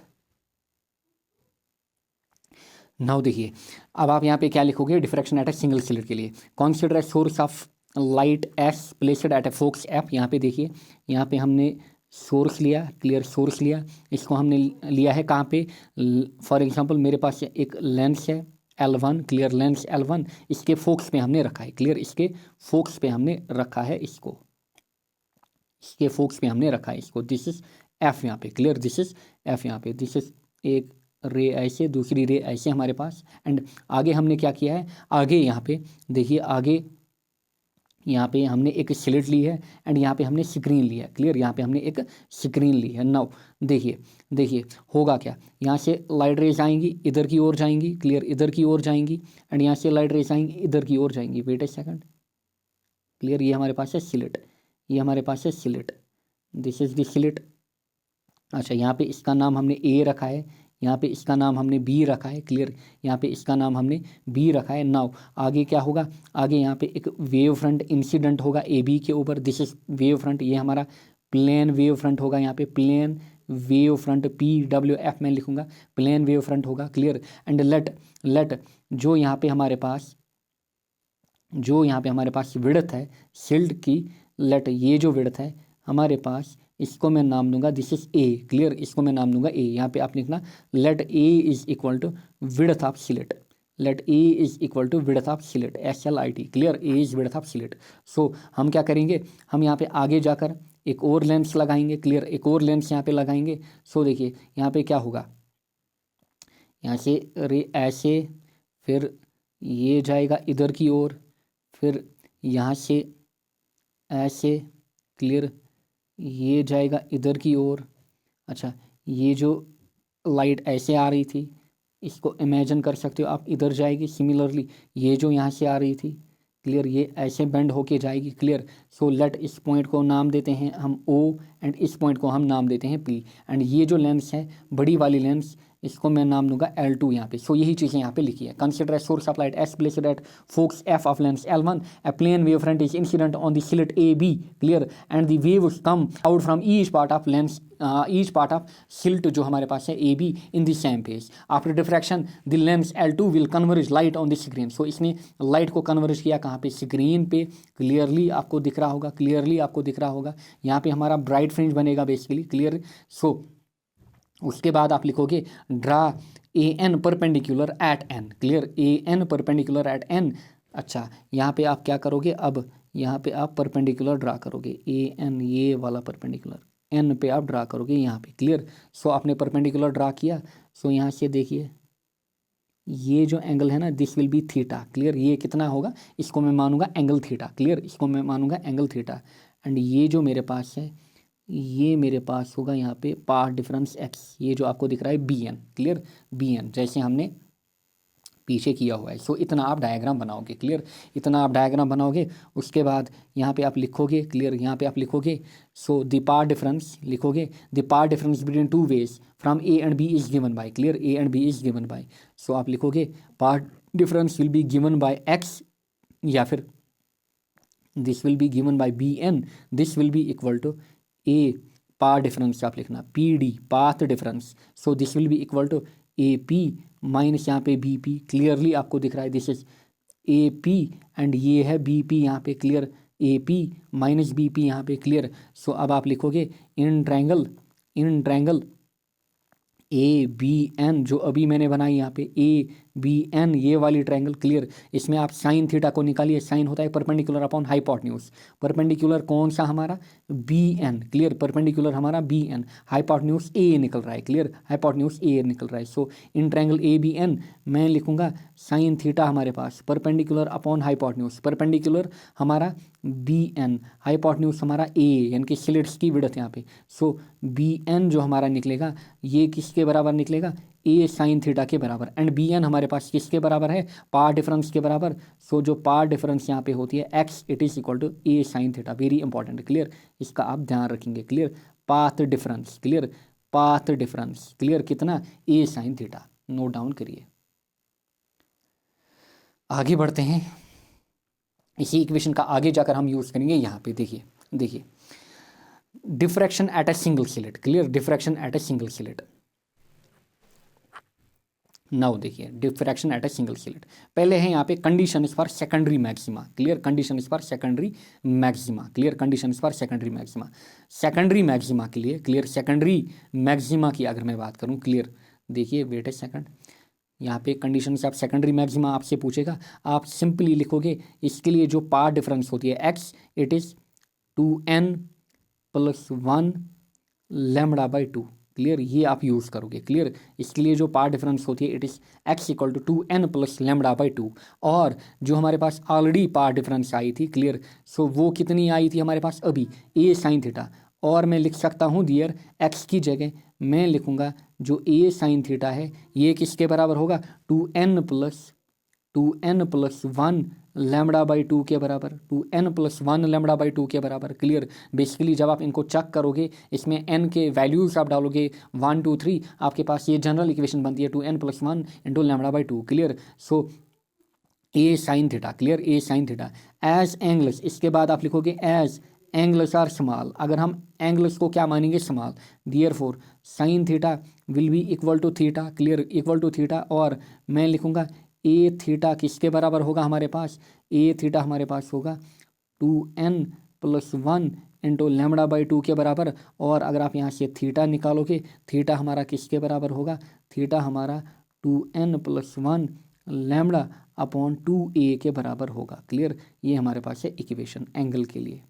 Clear, angle के लिए। सिमिलरली अगर आप यहाँ से फर्स्ट ब्राइट फ्रिंज निकालोगे, clear, first bright fringe, clear, first bright fringe, so उसके लिए थीटा 1 क्या होगा, सिमिलरली एन का वैल्यू 1 पुट करिए, so this will be 2 1 2 + 1 3 lambda by 2a। Similarly second bright fringe, clear, second bright fringe जो होगा theta 2, सो उसके लिए एंगल क्या आएगा, वो बनेगा 5 लैम्बडा बाई 2a, क्लियर, क्योंकि 2 2 4 + 1 5, यहाँ पे 2 2 4 + 1 5, सो 5 lambda by 2a, clear, 5 lambda by 2a। समझ में आ रहा होगा, क्लियर, समझ में आ रहा होगा। सो यहाँ से ऐसे दिखाते हैं आपको, फॉर एग्जांपल ये हमारी स्क्रीन थी, ये हमारी शेल्ट की विड्थ ए, क्लियर, ये हमारी शेल्ट की विड्थ ए, यहाँ पे सेंट्रल मैक्सिमा बन रहा था, क्लियर, सेंट्रल मैक्सिमा। अच्छा, उसके बाद क्या बनेगा, let first maxima, this is second maxima, clear, first maxima.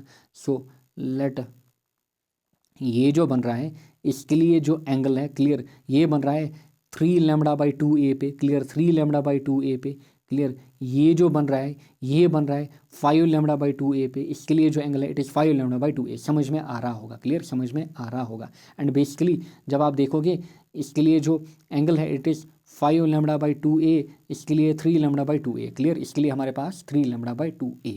Now similarly ये आपने नोट डाउन किया होगा, करिए नोट डाउन, कंडीशन इस पर सेंट्रल मैक्सिमा, करिए note down,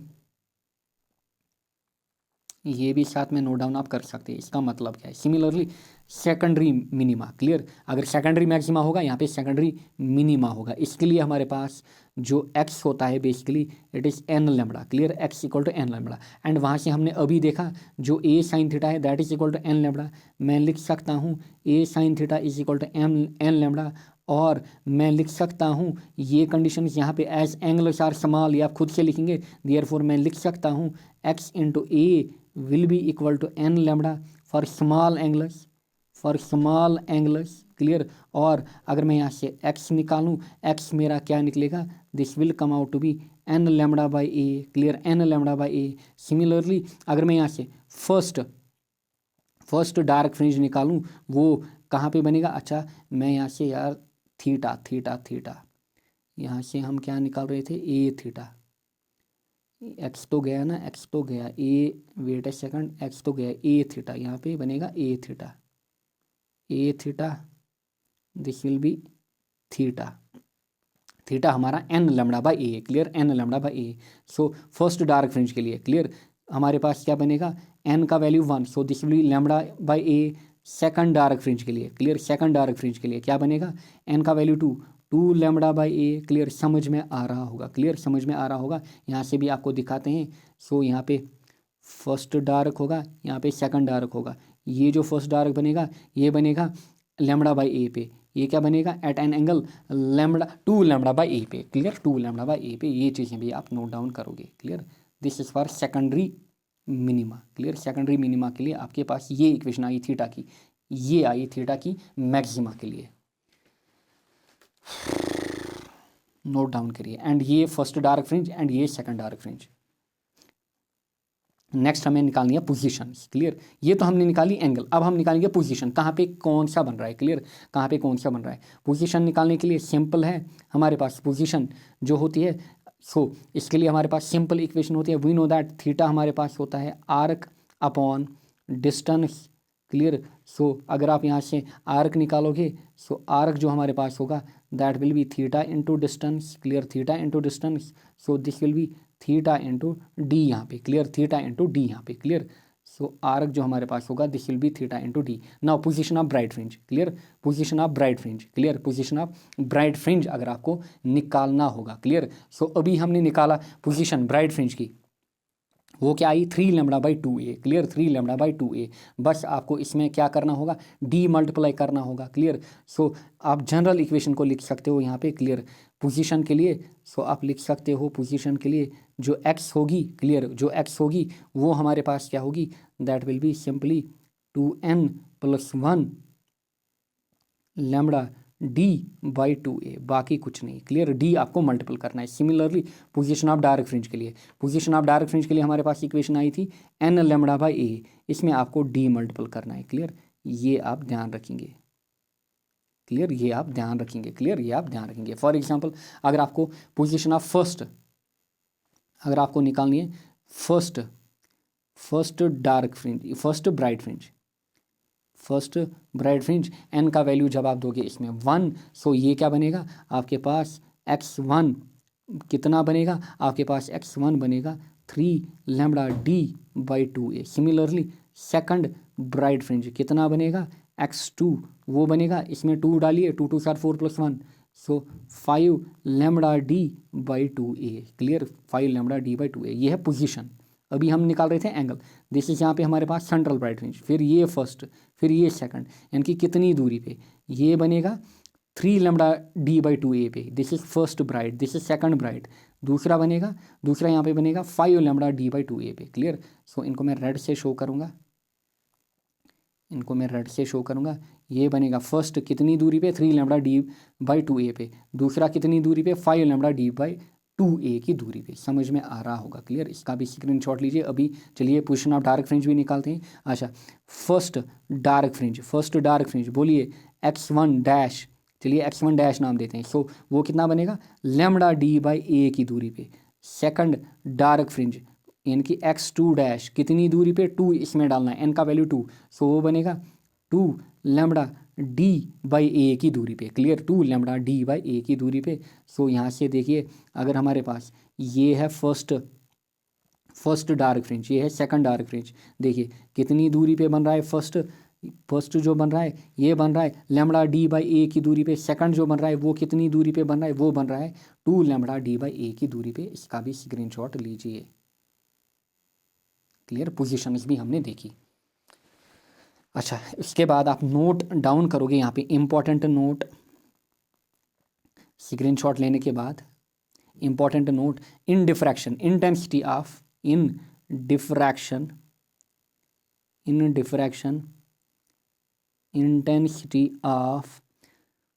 bright fringes, very important objective, bright fringes goes on decreasing,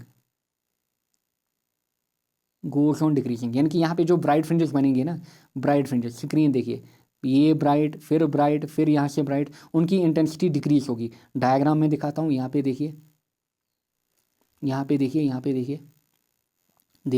देखिए ये हमारा ब्राइट फ्रिंज बन रहा है, उसके बाद देखिए नेक्स्ट ब्राइट फ्रिंज बन रहा है, यहाँ पे ब्राइट, एक और यहाँ पे बनेगा। इनकी जो इनकी इंटेंसिटी होगी, जितना सेंट्रल से आप दूर जाएंगे इनकी इंटेंसिटी या फिर चमक जो होगी वो कम होती जाएगी। क्लियर, यही मतलब है इसका, जो मैंने आपको स्टेटमेंट यहाँ पे लिखा ही।